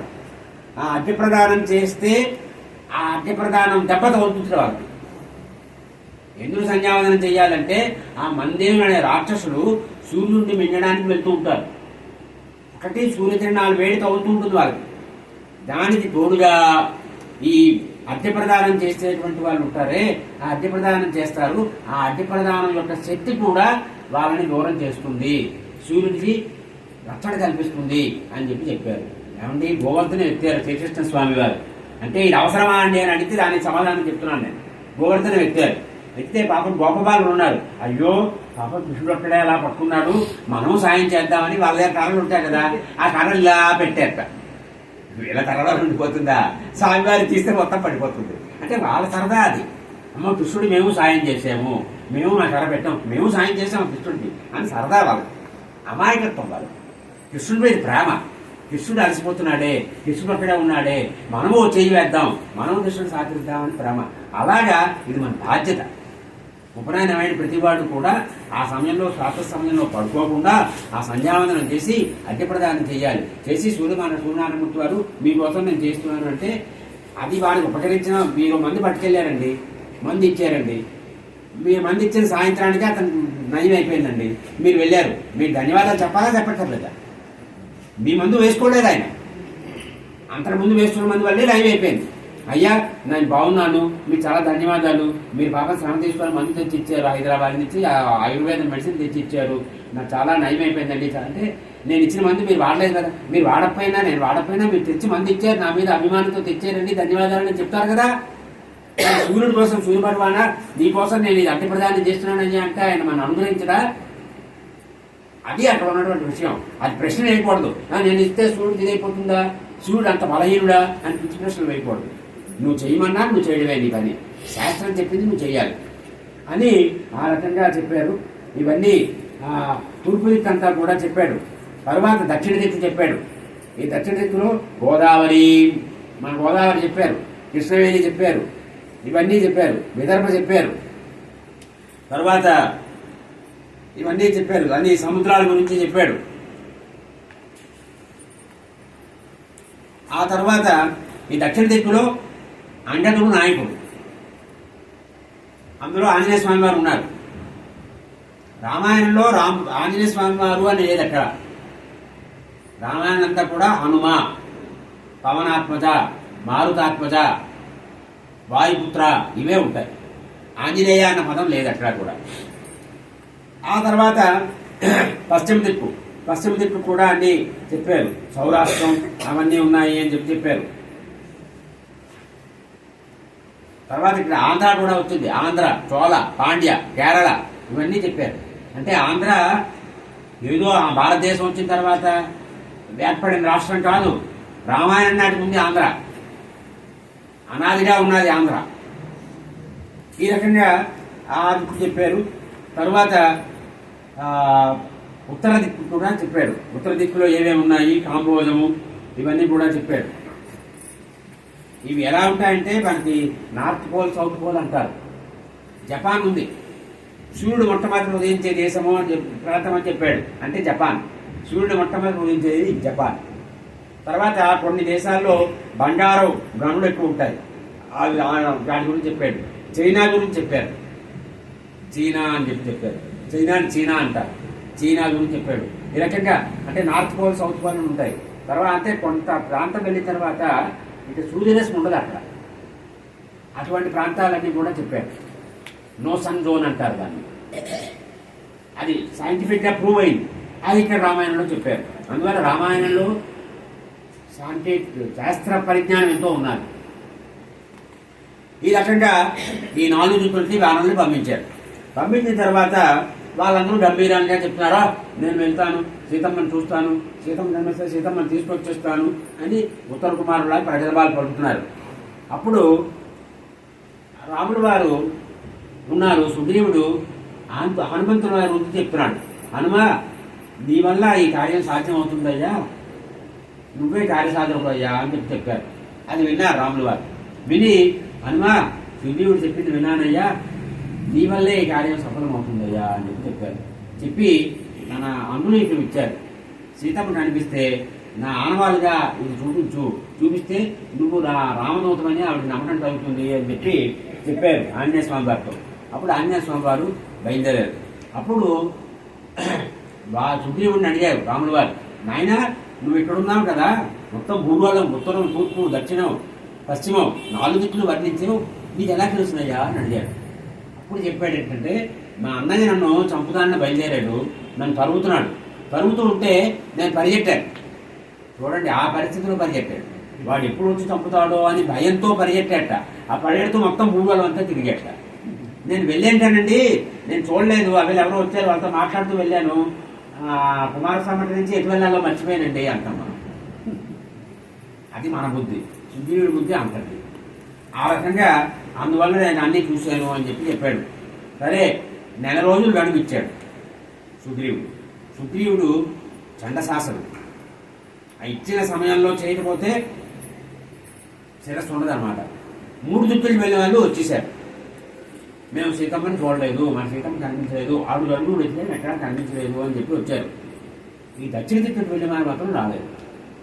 మీరు అలా తిరుగుతూ ఉండదే నెలలు అయిపోయింది. అప్పుడు వాళ్ళు నిరుత్సాహపడలేదు. చూద్దాంలే, మన నెలలు అయిపోయింది, అవలేదు, మనం వెనక్కి వెళ్ళద్దు, చూద్దామని ముందుకు వెళ్తూ ఉంటే వాళ్ళు అలా ఒకటి తిరుగుతున్నారు. అన్ని వనాల్లో చేస్తున్నారు, తిరిగి అలసిపోయారు. కొంత విశ్రాంతి తీసుకుందాం అనుకున్నారు. అప్పుడు వాళ్ళకి బాగా ఆశలు వేసింది, దప్పిడి వేసింది. అక్కడ వృక్షబిలం అని ఒక ప్రదేశం ఉంటే అందులో దూరారు. ఆ బిలంలో వెళ్ళిపోయారు. అంటే పక్షులు వస్తున్నాయి అందులోంచి. పక్షులు వస్తున్నాయి అంటే పక్షులు నీళ్ళు తాగడానికి దీంట్లో వెళ్ళి ఉంటాయి, ఇక్కడ లేదు ఫలాలు తినడానికి వెళ్ళి ఉంటాయి, ఇక్కడ ఫలాలు ఇవి దొరుకుతాయి కదా అని లోపలికి వెళ్ళారు. వెళ్ళిన తర్వాత నీళ్లు ఉంటాయి అనుకుని వెళ్ళారు, గోలోకి వెళ్ళిపోయారు. అక్కడ ఒక స్త్రీ కనిపించింది, స్వయంప్రభ అని ఆవిడ పేరు. ఆవిడ కలిసిన తర్వాత అప్పుడు ఆవిడ చెప్పింది, అమ్మా ఏమిటి భవనం ఏమిటి ఇదంటే, దీన్ని మయుడు అనేటువంటి వాడు నిర్మించాడయ్యా, ఈ బ్రహ్మదేవుడేమోని ఈ భవనాన్ని హేమ అనేటువంటి అప్సరసకి ఇవ్వడం జరిగింది, ఈ భవనం రక్షణ అంతా కూడా నాకు ఇచ్చారు బాధ్యత అని చెప్పింది ఆవిడ. నేను తపస్విని, నా పేరు స్వయంప్రభ అని చెప్పింది. మీరు ఇక్కడ ఫలాలు అవి ఉన్నాయి, ఆ ఫలాలన్నీ తినండి, మీరు ఎందుకు వచ్చారో చెప్పండి అని అడిగింది ఆవిడ. చెప్తే వీళ్ళందరూ చెప్పారు, అమ్మా మేము ఈ రామకార్యం మీద వచ్చాము అని చెప్పారు. చెప్పి అమ్మ మాకు అతిథి సత్కారం చేసావు, ధన్యవాదాలు అని చెప్పారు. అప్పుడు ఆవిడ ఏం చేసిందంటే తన తపస్సు ప్రభావంతో వీళ్ళందరినీ ఆ గుహ బయటికి వెళ్ళిపోయేలా చేసింది. సరిగ్గా గుహ బయటికి వీళ్ళు వచ్చేసరికి సముద్ర తీరంలో ఉన్నారు వాళ్ళు. అప్పుడు అండదుడు అన్నాడు, సుగ్రీవుడు ఇచ్చిన సమయం అయిపోయింది, మనం ఏమి కార్యం సఫలం అవ్వలేదు, కార్యం సఫలమైతే పర్వాలేదు ఒప్పుకుంటాడు. ఇప్పుడు వెళ్ళి మీరు ఇచ్చిన సమయము అయిపోయింది, మీరు ఇచ్చిన పని కూడా మేము చేయలేదంటే శిరచ్ఛేదం చేస్తాడు, కాబట్టి మనం బతికే అవకాశం లేదు, ఏమిటి చేద్దాము, అక్కడికి వెళ్ళి అక్కడ అందరి ముందు అవమానపడుతూ చనిపోయేటట్టు కూడా ఇక్కడే ప్రాయోపవేశం చేసేద్దాము అని అనుకున్నారు. అప్పుడు కొంతమంది అన్నారు, లేదు ప్రాయోపవేశంకు ఇక్కడే ఉందామని. మీరు ఎక్కడున్నా రాములు వారు వదలరు, లక్ష్మణ స్వామి వదలరు, మిమ్మల్ని ఎక్కడున్నా మిమ్మల్ని వదలరు సుమా అనుకున్నారు. అప్పుడు అండదుడు ఎప్పుడైతే చెప్పాడో ఈ ప్రాయోపవేశం చేద్దామని కొంతమంది అన్నారు, అదొద్దు అనేసి అన్నారు వాళ్ళు అని. అప్పుడు సీతాన్వేషణం చేద్దాము అని మళ్ళీ అనుకున్నారు, వాళ్ళు చర్చించుకుంటున్నారు. అనుకున్న తర్వాత అండదుడు సుగ్రీవుని గురించి కొంచెం పరుచుండా మాట్లాడతాడు. అదే మనకి వానరులకి వాళ్ళకి ఉన్న తేడా. లక్ష్మణ స్వామి వాళ్ళు ఎప్పుడు మాట్లాడేలాగా చెప్పాడు. చెప్పిన తర్వాత ఆమరణ ఎలా చేద్దాము అనుకున్నారు వాళ్ళు. అప్పుడు అక్కడ పర్వతం ఉంది, అక్కడ ఆ శిఖరం మీదేమో సంపాత్ ఉన్నాడు. ఈ సంపాత్ ఎవరు? జటాయువు వాళ్ళ అన్న సోదరుడు. చూశాడు, ఈ వానరులందరూ ఉన్నారు, ఓహో చాలా బాగుంది, అందరూ ఉన్నారు, నాకు ఆహారం దొరుకుతున్నది అనుకున్నాడు. అనుకొని అండదుడు మాట్లాడుతున్నాడు, ఆంజనేయ స్వామి వారు మాట్లాడుతున్నారు. వాళ్ళు మాట్లాడుకుంటున్నారు గతంలో జరిగినవి. అయ్యో ఈ రాముడు వారి కోసమే, సీతమ్మ కోసమే జటాయువు ప్రాణత్యాగం చేశాడు, అదృష్టవంతుడు అని మాట్లాడుకుంటున్నారు వీళ్ళు. అది విన్నాడు సంపాతి. విని ఇదేమిటి నా సోదరుడైన జటాయు గురించి మాట్లాడుతున్నారు వీళ్ళు అని అప్పుడు వీళ్ళతో కొంచెం స్నేహంగా మాట్లాడాడు. మాట్లాడి నాయనా ఏమిటి విషయము అని అడిగాడు. అంటే చెప్పారు ఈ రకంగా ఉంది అని. అప్పుడు అంగదుడు వెళ్ళి చెప్పాడు, మొత్తం కథ అంతా చెప్పాడు. రాములు వారు సీతమ్మతో పాటు వనవాసాన్ని రావడము, సీతాపరణము, ఈ జటాయువు దశరథుడికి జటాయువుకి ఉన్న మైత్రి, ఈ జటాయువు రావణాసురుణ్ణి ఎదుర్కోవడము, వాడి చేతిలో మరణించడము, ఈ వానరులందరూ ఈ రకంగా రావడము, అవన్నీ చెప్పాడు. అప్పుడు చెప్పాడు, ఆ జటాయువు నా తమ్ముడేనయ్యా, అయ్యో మేమిద్దరం కలిసి ఒకసారి సూర్యమండలం మీద వెళ్ళిపోయాము, వెళ్తుంటే ఈ రెక్కలు కాలిపోయాయి, మావి కాలిపోయి వింధ్యపర్వతం మీద పడిపోయాము అని చెప్పాడు. కానీ సీతమ్మ ఎక్కడుందో నాకు తెలుసును. అంటే రామకార్యం మీద వెళ్తే ఎవరో ఒకరు సహాయం చేస్తుంటారు. అలాగా ఇక్కడ రావణాసురుడు తీసుకువెళ్ళాడు సీతమ్మని అని చెప్పాడు. ఆవిడ ఈ రావణాసురుడు ఎక్కడున్నాడు ఏమిటి అని అడిగాడు అందరూ. అడిగితే ఈ విషయము ఈ లంకలో ఉన్నది సీతమ్మ అని సంపాతి చెప్పాడు. సంపాతి లంకలో ఉన్నది సీతమ్మ అని చెప్పిన తర్వాత ఈ సీతాపరణ వృత్తాంతం అంతా కూడా ఈ జాంబవంతుడు సంపాతిని అడిగాడు. అప్పుడు సంపాతి చెప్పాడు, నా కొడుకున్నాడు సుపార్సుడని, వాడు ఈ రావణాసురుడు సీతమ్మను తీసుకెళ్తూ ఉండగా చూశాడు, వాడు నాకు చెప్పాడు. కాబట్టి మీరు కొంచెం ధైర్యంగా సాహసంగా సముద్రం దాటి వెళ్ళండి, వెళ్తే సీతమ్మ ఆ జాడ మీకు తెలుస్తుంది అని చెప్పాడు. చెప్పిన తర్వాత అప్పుడు తన గురించి అంతా చెప్పాడు, తన ఆత్మకథ అంతా చెప్పాడు. అప్పుడు జటాయుకి జలాంజలి ఇచ్చాడు, తర్పణం ఇచ్చాడు అనమాట. అంటే పక్షులు కూడా చేసాయి, మనుషులను చేయడం మానేసాం. పక్షుల నుంచి కూడా నేర్చుకోలేకపోతున్నాం మనం. అంటే పక్షికి ఉన్న సంస్కారం కూడా మనకు లేకుండా పోయింది, దానికంటే హీనం అయిపోయాం మనం. చూడండి, రామకార్యం చేస్తే ధర్మో రక్షసక్ష, రామకార్యం చేస్తే మీకు లేని శక్తి వస్తుంది, మీకు పోయిన వస్తాయి. ఏమిటి ఉదాహరణ? సంపాదన రెక్కలు పోయాయని చెప్పుకున్నాం కదా. అది సూర్యరశ్మికి సూర్యుని కాంతికి కాలిపోయాయి, ఇప్పుడు రెక్కలు వచ్చేసాయి. రామకార్యంలో చిన్న సహాయం, మాట సహాయం చేశాడు, సీతమ్మ ఉన్నదని చెప్పాడు, రెక్కలు వచ్చాయి, ఎగిరిపోయి వెళ్ళిపోయి అప్పుడు చెప్పాడు ఎందుకు దగ్ధమయ్యో చెప్పాడు. అప్పుడు చెప్పాడు, అంతకుముందు రెక్కలు పోయినప్పుడే ఒక నిశాచరముని అనే అతను చెప్పాడు, నువ్వు బాధపడితేయ్యా రామకార్యంలో నీకు కూడా పాత్ర ఉంటుంది, ఆ రామకార్యంలో నువ్వు నీ పాత్రను పోషిస్తావు, పోషించిన తర్వాత నీకు రెక్కలు వస్తాయా అని చెప్పాడు. అప్పుడు వానరులందరినీ కూడా ఉత్సాహపరిచి ఆకాశ మార్గంలో వెళ్ళిపోయాడు. అప్పుడు వానరులందరూ కూడా అయ్యో సంపాదన మనం చూస్తుండగానే రెక్కలు వచ్చాయా, రాముడి వారి యొక్క ప్రభావం వల్ల మనకు ఆయన కూడా నెరవేరుతుందిరే అని అనుకున్నారు.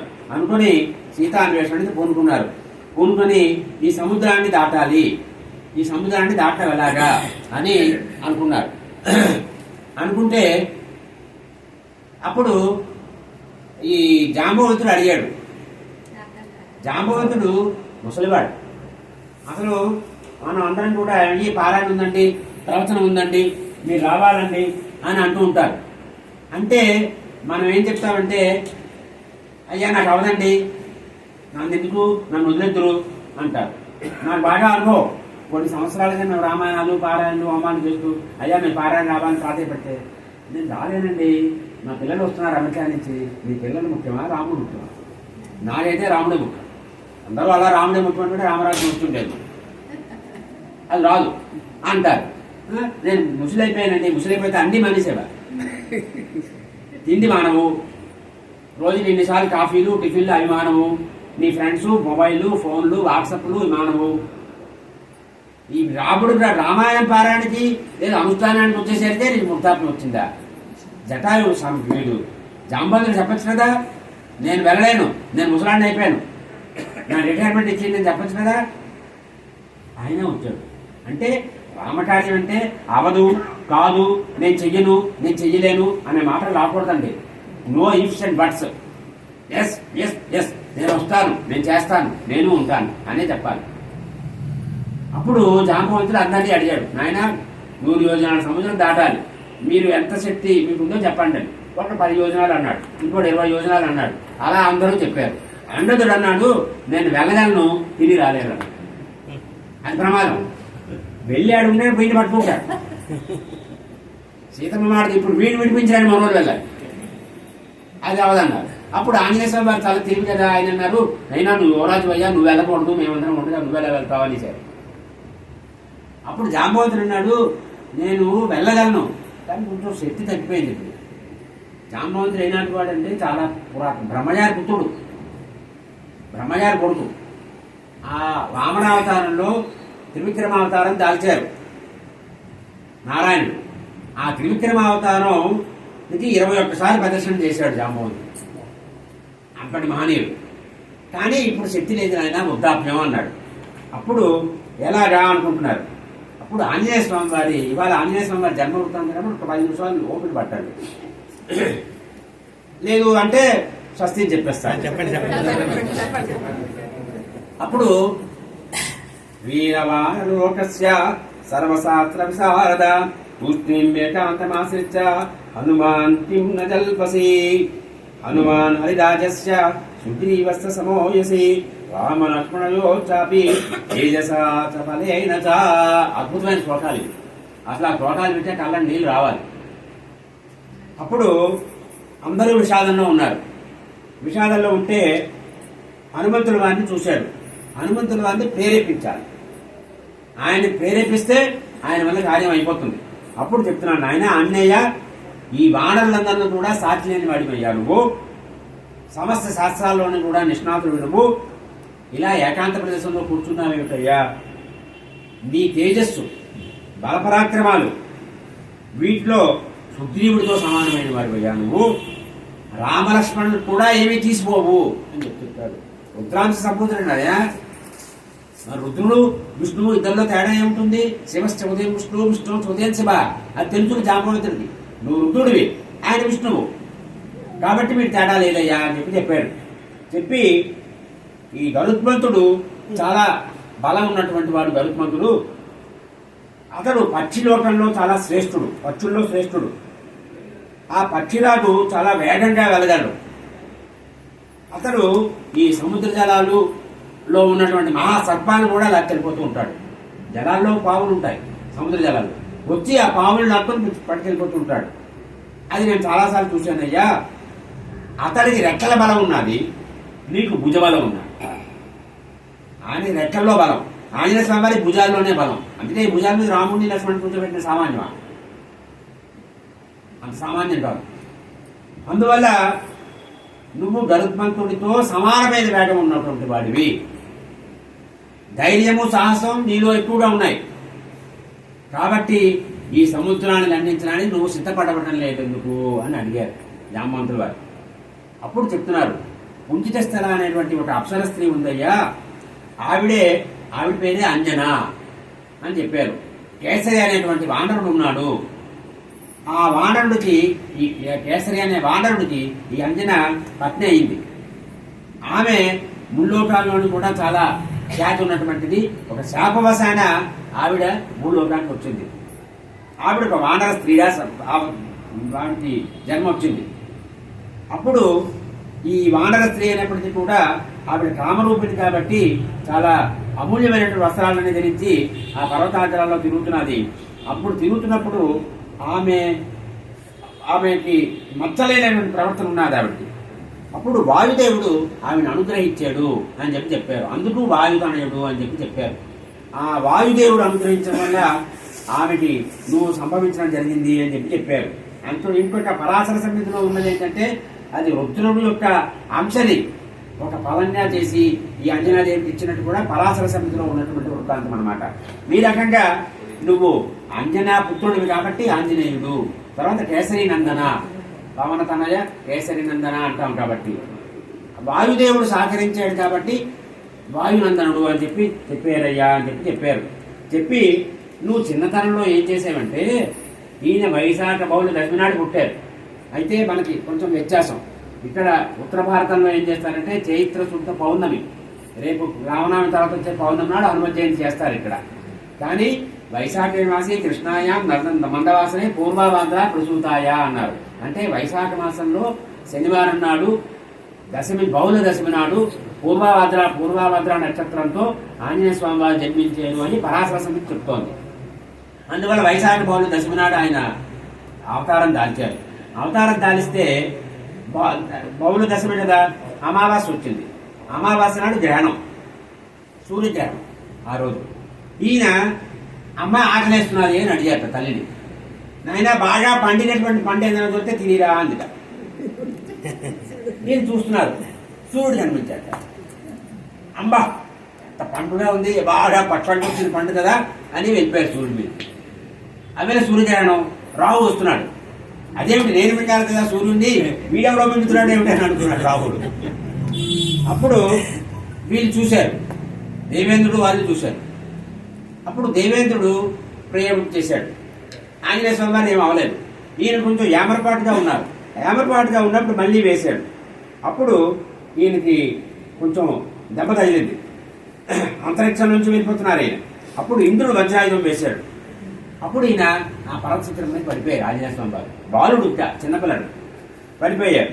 అప్పుడు ఈ దవడలు దెబ్బతిన్నాయి. అందుకు హనుమంతుడు అని పేరు వచ్చింది దీనికి అని చెప్పారు. అప్పుడు వాయువు కోపం వచ్చింది. నా వాయుపుత్రుడైనటువంటి ఆంజనేయుడు ఇలా చేస్తారా అని వాయువు స్తంభించేశాడు. అంటే ఎవరికి మీరు ఊపిరి లేవు, అంటే ఊపిరి ఎవరికి ఆ ఊపిరి లాగిపోయి అందరికీ జగత్తంతా అలకల్లోనం అయిపోయింది. అప్పుడు బ్రహ్మగారి చెప్పారు. అప్పుడు బ్రహ్మగారు వచ్చారు కిందకి. బ్రహ్మగారు వచ్చి, నాయనా ఎందుకు అలా చేస్తావు, నీ కొడుకు ఏం అవదులే అని చెప్పారు. అప్పుడు వరాలన్నీ ఇచ్చారు. బ్రహ్మగారు నా బ్రహ్మాస్త్రం కూడా నిన్నేమి చేయదయ్యా అని వరం ఇచ్చారు. తర్వాత ఇతర దేవతలందరూ కూడా మా అస్త్రాలేవి నిన్నేం చేయమని చెప్పారు. వజ్రాయుధం కూడా ఏమి చేయదయ్యా అని చెప్పి ఇంద్రుడు వరం ఇచ్చాడు. ఈ రకంగా ఆయనకి అమితమైనటువంటి బలం ఉన్నది అని చెప్పారు. కాబట్టి నాయన నీకు అమితమైన బలం ఉంది. బ్రహ్మగారు దేవతలందరూ కూడా వరాలు అనుగ్రహించారు నీకు. కాబట్టి స్వచ్ఛంద మరణం ఇచ్చాడు దేవేంద్రుడు. అయినా ఆంజనేయ స్వామి వారి చిరంజీవి. అశ్వత్థామ బలివ్యాసో కృప పరశురామత్ర హనుమాంచ విభీషణ. ఆంజనేయ స్వామి వారి చిరంజీవి. ఈనాటికి వారు ఉన్నారు, పిలిస్తే పలుకుతారు. మనం నమ్మకంతో పిలవాలి. కానీ ఆ రకంగా నువ్వు ఈ వాయు సుతుడైనటువంటి నువ్వు మాత్రమే ఈ సముద్రాన్ని దాటడానికి సామర్థ్యం ఉన్నవాడు అయ్యా అని చెప్పారు అని ఆనాడు మహావిష్ణువు వామనుడుగా అవతరించినప్పుడు నేను 21 సార్లు ప్రదక్షిణ చేశానయ్యా. అమృతం కోసం క్షీరసాధన మదనం చేసినప్పుడు ఈ దేవతల యొక్క ఆదేశాన్ని అనుసరించి దివ్య ఔషధాన్ని కూడా తీసుకొని వచ్చి సముద్రంలో ఉంచానయ్యా అంతటి వాడు జాంబవంతుడు అని చెప్పాడు. కాబట్టి నేను ఇప్పుడు వృద్ధుడిని అయిపోయాను. కాబట్టి నా బలపరాక్రమాన్ని క్షీణించేవి. కాబట్టి మనందరిలోని కూడా నిన్ను మించిన వాడు లేడు ధైర్యంలో, సాహసంలో. కాబట్టి నువ్వు ఉదాత్తంగా ఈ గుణాలన్నీ ఉన్నటువంటి వాడు పరిపూర్ణంగా ఉన్నాయి. కాబట్టి అందరికంటే అగ్రేసరుడు నువ్వే వెళ్ళవలసింది. విజృంభించు. ఈ శానందరూ కూడా నీకోసమే చూస్తున్నారు. వీళ్ళందరినీ కూడా ఉత్సాహపరచాలి. వీళ్ళందరికీ ప్రాణం నిలబడాలంటే నీ మీద ఆధారపడింది అని చెప్పి జాంబవంతులు వారు ప్రేరేపించారు. అప్పుడు ఆంజనేయ స్వామి వారు తన వేగం మీద, తన సామర్థ్యం మీద మంచి విశ్వాసం వచ్చింది. ఒక్కసారి చూశారు, ఉత్సాహాన్ని అందరికీ పెంచారు. అద్భుతంగా ఒక అద్భుతమైనటువంటి రూపాన్ని ధరించారు ఆంజనేయ స్వామి వారు. 100 యోజనాలు ఉన్న సముద్రాన్ని దాటడం కోసం ప్రయత్నం చేస్తున్నారు ఆంజనేయ స్వామి వారు. తన పరాక్రమం అంతా కూడా కోటగొట్టుకొని ఒక అద్భుతమైనటువంటి రూపాన్ని తీసుకుని ఒక్కసారి వానరులందరూ కూడా ఎప్పుడైతే ఆంజనేయ స్వామి వారు అంత అద్భుతమైన రూపం చూశారో ఇంకా వీళ్ళకి అయిపోయింది. ఇంకేం పర్వాలేదు, విచారం పోయింది. ఆంజనేయ స్వామి వారు వెళ్తారు, సీతమ్మ జాడ తెలుసుకుంటారు. మన ప్రాణాలు సురక్షితం, మనం సురక్షితం, వాళ్ళు సురక్షితం, వానరుడు సురక్షితం, నరుడు సురక్షితం, అందరూ సురక్షితమే. మనందరి ప్రాణాలు నిలబెట్టేది ప్రాణదాత, అభయదాత ఆంజనేయ స్వామి వారు. అప్పుడు ఈ వామనావతారంలో 3 పాదాల విన్యాసంలో ఉత్సాహంతో విష్ణుమూర్తి వారు ఏ రకంగా విష్ణుమూర్తి వారిని త్రివిక్రమావతారాన్ని ప్రజలందరూ చూశారో అలాగా అంటే వామనావతారంలో త్రివిక్రమరూపం దాల్చారు విష్ణుమూర్తి వారు. అప్పుడు ప్రజలందరూ కూడా ఆ త్రివిక్రమావతారాన్ని దర్శనం చేసుకున్నారు. ఇప్పుడు ఆంజనేయ స్వామి వారు అద్భుతమైనటువంటి ఆకారం దాలిస్తే అందరూ కూడా వానరులందరూ కూడా చూస్తున్నారట. అప్పుడు సంతూయమానో హనుమాన్నో నివర్తత మహాబల సమావిచతాన్మూలం హర్షాచ బలమేయువాన్. అప్పుడు ఏం చేశారంటే అద్భుతమైనటువంటి రూపాన్ని చేసుకున్నారు వారు. చూసుకుని ఒక్కసారి తేజస్సుతో వారు పరమాన సంతోషంగా ఉన్నారు వానరులందరూ కూడా. ఒక్కసారి బలాన్ని పుంజుకున్నారు ఆంజనేయ స్వామి వారు. చూస్తున్న తర్వాత వారు ఆయన ఆవలించారట. ఆవలిస్తేనే అసలు ముఖం ఎలా ఉందంటే ఒక అగ్ని ఎలా ఉంటుందో అలా ఉందిట. అప్పుడు ఆయన శరీరంని ఒక్కసారి కపిలందరూ కూడా నమస్కరించారు. అది ఆయనలో సంస్కారం.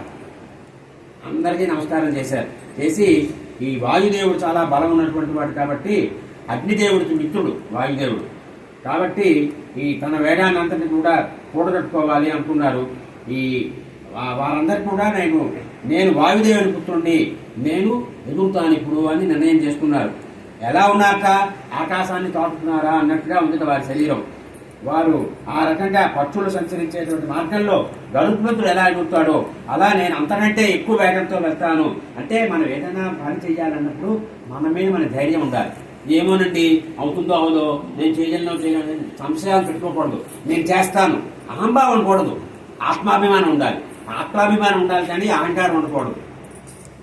అంటే సెల్ఫ్ కాన్ఫిడెన్స్ ఉండాలి, కాన్ఫిడెన్స్ ఉండాలి. అది ఇగోగా అవ్వకూడదు. ఇగో అంటే అహంకారం, అహంకారం వెళ్ళకూడదు, ఆత్మాభిమానం ఉండాలి. అప్పుడు చెప్తున్నారు, ఉదయాద్రి నుంచి సూర్యుడు ఏ రకంగా బయలుదేరుతాడో అంతకంటే ఎక్కువ వేగంగా, అంటే ఆయన ఉదయం బయలుదేరుతాడు, మళ్ళీ అస్తాత్రికి వెళ్ళిపోతాడు, సాయంత్రం కల్లా మళ్ళీ వెళ్ళిపోతాడు. ఇవాళ ఒక గంట లేట్గా వెళ్తుందని నడవదు. సూర్యమూర్తి సూర్యనారాయణమూర్తి గారు ఇంతకంటే సూర్యోదయం వచ్చేస్తారు, ఇందుకంటే సూర్యాస్తమయం వెళ్ళిపోతారు అంతే. అలా నేను కూడా అంతకంటే ఎక్కువ వేగంతో వెళ్తాను అని అన్నారు. అసలు సుందరకాండ అంతా కూడా ఒక రోజులో అయింది. ఇది ఎందుకు చెప్పారు ఇక్కడ? సూర్యుడు ఉదయాద్రి నుంచి బయలుదేరి అస్తాద్రికి వస్తాడు, ఉదయం నుంచి సాయంత్రం. ఈయన అంతే చేశారు. ఉదయం బయలుదేరారు, సాయంత్రానికి లంక వెళ్ళిపోయారు, అక్కడ మళ్ళీ బయలుదేరి ఇటు వచ్చేసారు. రేపు చెప్పుకుందామని అని అన్నారు. అప్పుడు నా వేగం వల్ల ఆకాశంలో ఉన్నటువంటి నక్షత్రాన్ని కూడా నేను అధిగమిస్తానని చెప్పారు. సముద్రాన్ని ఎండిపోయేలా చేస్తానన్నారు. అని భూమిని కూడా బద్దలు చేయగలను, అంత శక్తి నాకు ఉన్నది అనుకున్నారు. నేను వీటి మీద, ఈ పర్వతాల మీద ఎగురుతూ ఉంటాను, గడుపుతూ ఉంటాను, ఆ పర్వతాలు పొడైపోతాయి కాబట్టి జాగ్రత్తగా ఉండండి అని చెప్పారు.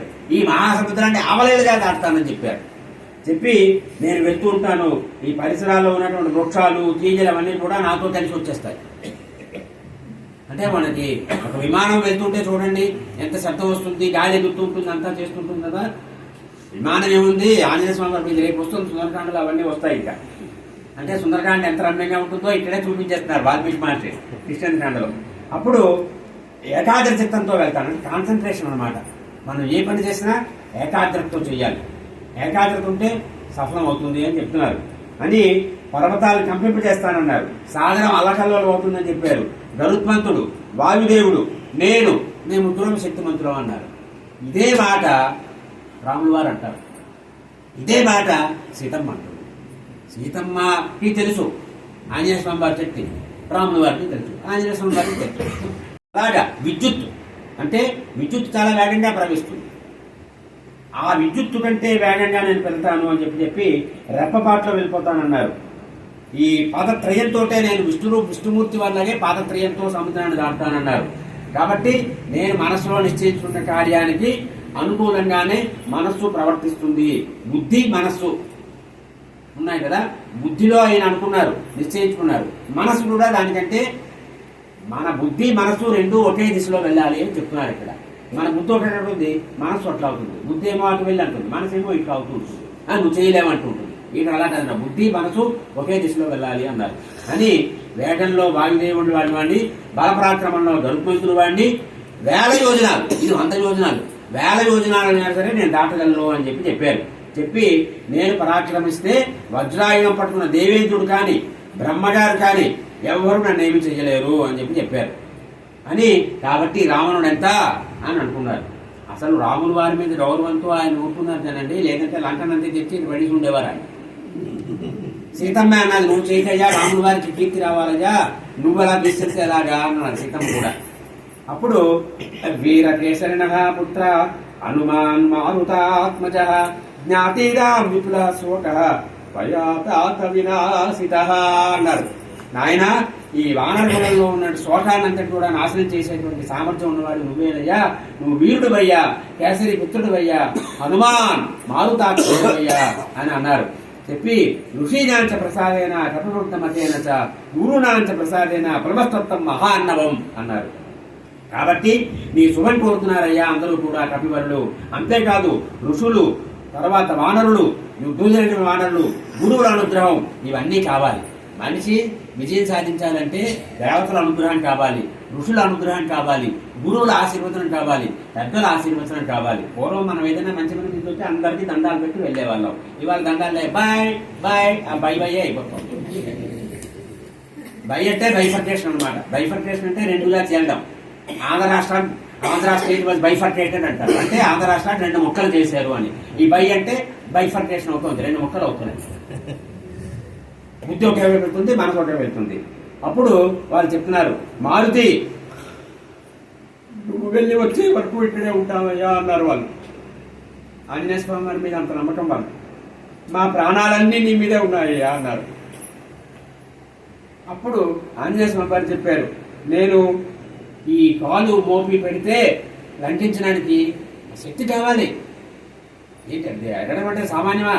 ఆకాశానికి ఎగరాలంటే ఎగిరేటప్పుడు ఆ శక్తి చాలా ఎదుగుతున్న బట్టి భూమి తట్టుకోలేదు దానికి అని ఎత్తైనటువంటి శిలలు ఉన్నటువంటి మహేంద్ర పర్వతం మీద నుంచి చేస్తాను నేను అన్నారు. అని అది రాయి కదా, రాయి కాబట్టి అది తట్టుకుంటుంది అన్నారు అని ఆ మహేంద్రగిరి పర్వతానికి వెళ్ళిపోయారు వారు. వెళ్ళిపోయి అక్కడి నుంచి అక్కడన్నీ వృక్షాలు ఉన్నాయట, శిఖరాలు ఉన్నాయట. అక్కడ ఆ శిఖరం మీద కాలు మోపి బలంగా అక్కడి నుంచే నేను లంఘిస్తాను అన్నారు. అబ్బా ఎంత అద్భుతంగా ఉంటుందో అది చదువుతున్నాయో. ఆనాడు ఒక్కసారి ఆంజనేయ స్వామి వారు లంఘిస్తుంటే చూడలేకపోయామే అనిపిస్తుంది. ఇది వర్ణిస్తేనే మనం చెప్తే అబ్బా ఎంత దీనిగా ఉందో అనిపిస్తుంది. అప్పుడు అక్కడైతే చూడండి, మనం ప్రణాళిక అంటే భూమిని చేసి ఈ భూమి కదా అవలేదు అంటే మొదటి చెప్తారు మా ఆంగ్లంలో, first attempt should be a success. మొట్టమొదటే మనం విజయం సాధించాలి, 2 సార్లు 3 సార్లు కాదు. అది ఆంజనేయ స్వామి తెచ్చుకోవాలి. మొదట భూమి నుంచి లేదా అది తెలుసును ఎలా వెళ్ళాలో. భూమి నాకు తట్టుకోలేదు, ఆ పర్వతం మీదకి వెళ్ళాలి. మొట్టమొదటిసారి టేక్ ఆఫ్ అంతే. మన వాళ్ళు చూడండి, చంద్రయాన్ పంపించారు విజయం, సూర్యుని మీద పంపించారు విజయం. అది వెంకటేశ్వర స్వామి వారు అనుగ్రహం. తిరుపతి వెళ్ళారు, వెంకటేశ్వర స్వామి పాదాల దగ్గర పెట్టారు. ఆయన అనుగ్రహం ఉంటే ఎందుకు దేవుడి మీద పెడితే విజయం అవుతుంది. అది వారు చెప్తున్నారు. చెప్పి ఈ ఆంజనేయ స్వామి వారు పర్వతాల్లో శ్రేష్టమైనటువంటి ఆ మహేంద్రగిరిని అధిరోహించారు. అక్కడి నుంచి వారు ఒక్కసారి పాదాలు ఎత్తారు, కంపించిపోయింది భూమి. కంపించిపోయి సింహం కొడితే మదపటైన ఎలా ఉంటుందో అలా ఉందిట. అప్పుడు ఆ పాదాలు తిరిగిపాడా ఇదైపోయింది.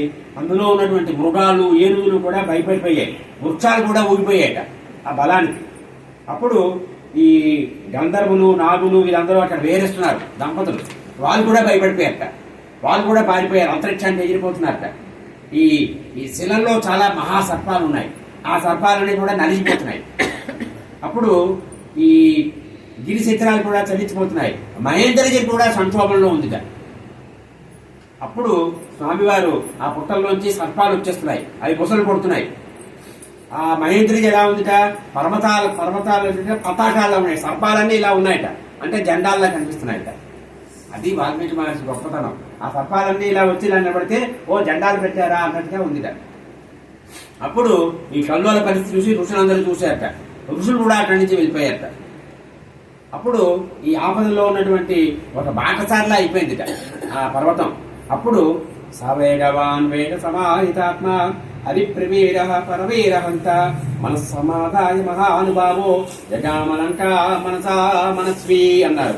అప్పుడు ఈ శత్రువులందరినీ సంహరించేటువంటి దక్షత ఉన్నటువంటి ఆంజనేయ స్వామి వారు మనోరజ్ఞానం కలిగేవారు, మహానుభావుడు అన్నారు. మన త్యాగరాజ స్వామి వారు ఎందరో మహానుభావులు అంటారు కదా. ఆ మహానుభావులు ఎవరు మహానుభావులు అవుతారు అనుకుంటే రామాయణంలో మనకు తెలుస్తుంది. ఒకసారి భరతుడిని మహానుభావుడు అంటారు, ఒకసారి లక్ష్మణ స్వామిని మహానుభావుడు అంటారు, ఇక్కడ ఆంజనేయ స్వామిని మహానుభావుడు అంటున్నారు. వాళ్ళే మహానుభావులు అనాలి, నాబోటి వాడిని మహానుభావుడు అండి అనకూడదు, తప్పదు. అప్పుడు వారు ఏకాగ్రచిత్తంతో మనస్సంతా కూడా లంక మీద అంతటి వెళ్ళాలి అనే నిశ్చయంతో ఉన్నారు. తతో రావణీతాయ సీతాయ శత్రుదర్శన ఏ శపథమన్వేస్తు చారణా సందేపది అని సుందరకాండలో మొదటి శ్లోకము. ఆ రకంగా స్వామివారు బయలుదేరుతున్నారు. ఎలా బయలుదేరారు, లంకలో ఏమిటి చేశారు, సుందరమైనటువంటి సుందరకాండ చాలా మహిమోపేతమైనటువంటిది. అది రేపటి రోజు ఆదివారం అంటే సూర్యనారాయణమూర్తి వారికి. సూర్యనారాయణమూర్తి వారు ఆంజనేయ స్వామి వారి గురువు గారు. వారి గురువు గారికి ప్రీతి అయినటువంటి రోజు మనం రేపు సుందరకాండ చెప్పుకుందాం. స్వస్తి ప్రజాభ్య పరిపాలయంతాం న్యాయేన మార్గేణ మహిళా సమస్త సుఖనో భవంతు. కాలే వర్షకు పర్జన్యః పృథివీ సస్యశాలిని దేశోయం శోభరహితో బ్రాహ్మణా సమృద్ధ్యాః. మండలం కోసలేంద్రాయ మహనీయ గుణాత్మనే చక్రవర్తి తనూజాయ సార్వభౌమాయ మండలం శ్రీకాంతాయ కళ్యాణంత్రియే నటీర్దినాం శ్రీ వెంకట నివాసాయ శ్రీనివాసాయ మండలం వైశాఖే మాసి కృష్ణాయ మందవాసరే పూర్వాభాద్రా ప్రసూతాయ మండలం శ్రీ హనుమతే కపూరగౌరం కరుణావతారం సంసారసారం భుజగేంద్రహారం సదా వసంతం హృదయాయంతే భవం భవానీ సహితం నమామి భవం భవానీ సహితం नमामि। सियावर रामचंद्र की जय, पवन सुत हनुमान की जय, बोलो सब संतन की जय, राजा रामचंद्र की जय, काशी विश्वनाथ भगवान की जय। नमः पार्वती पतये।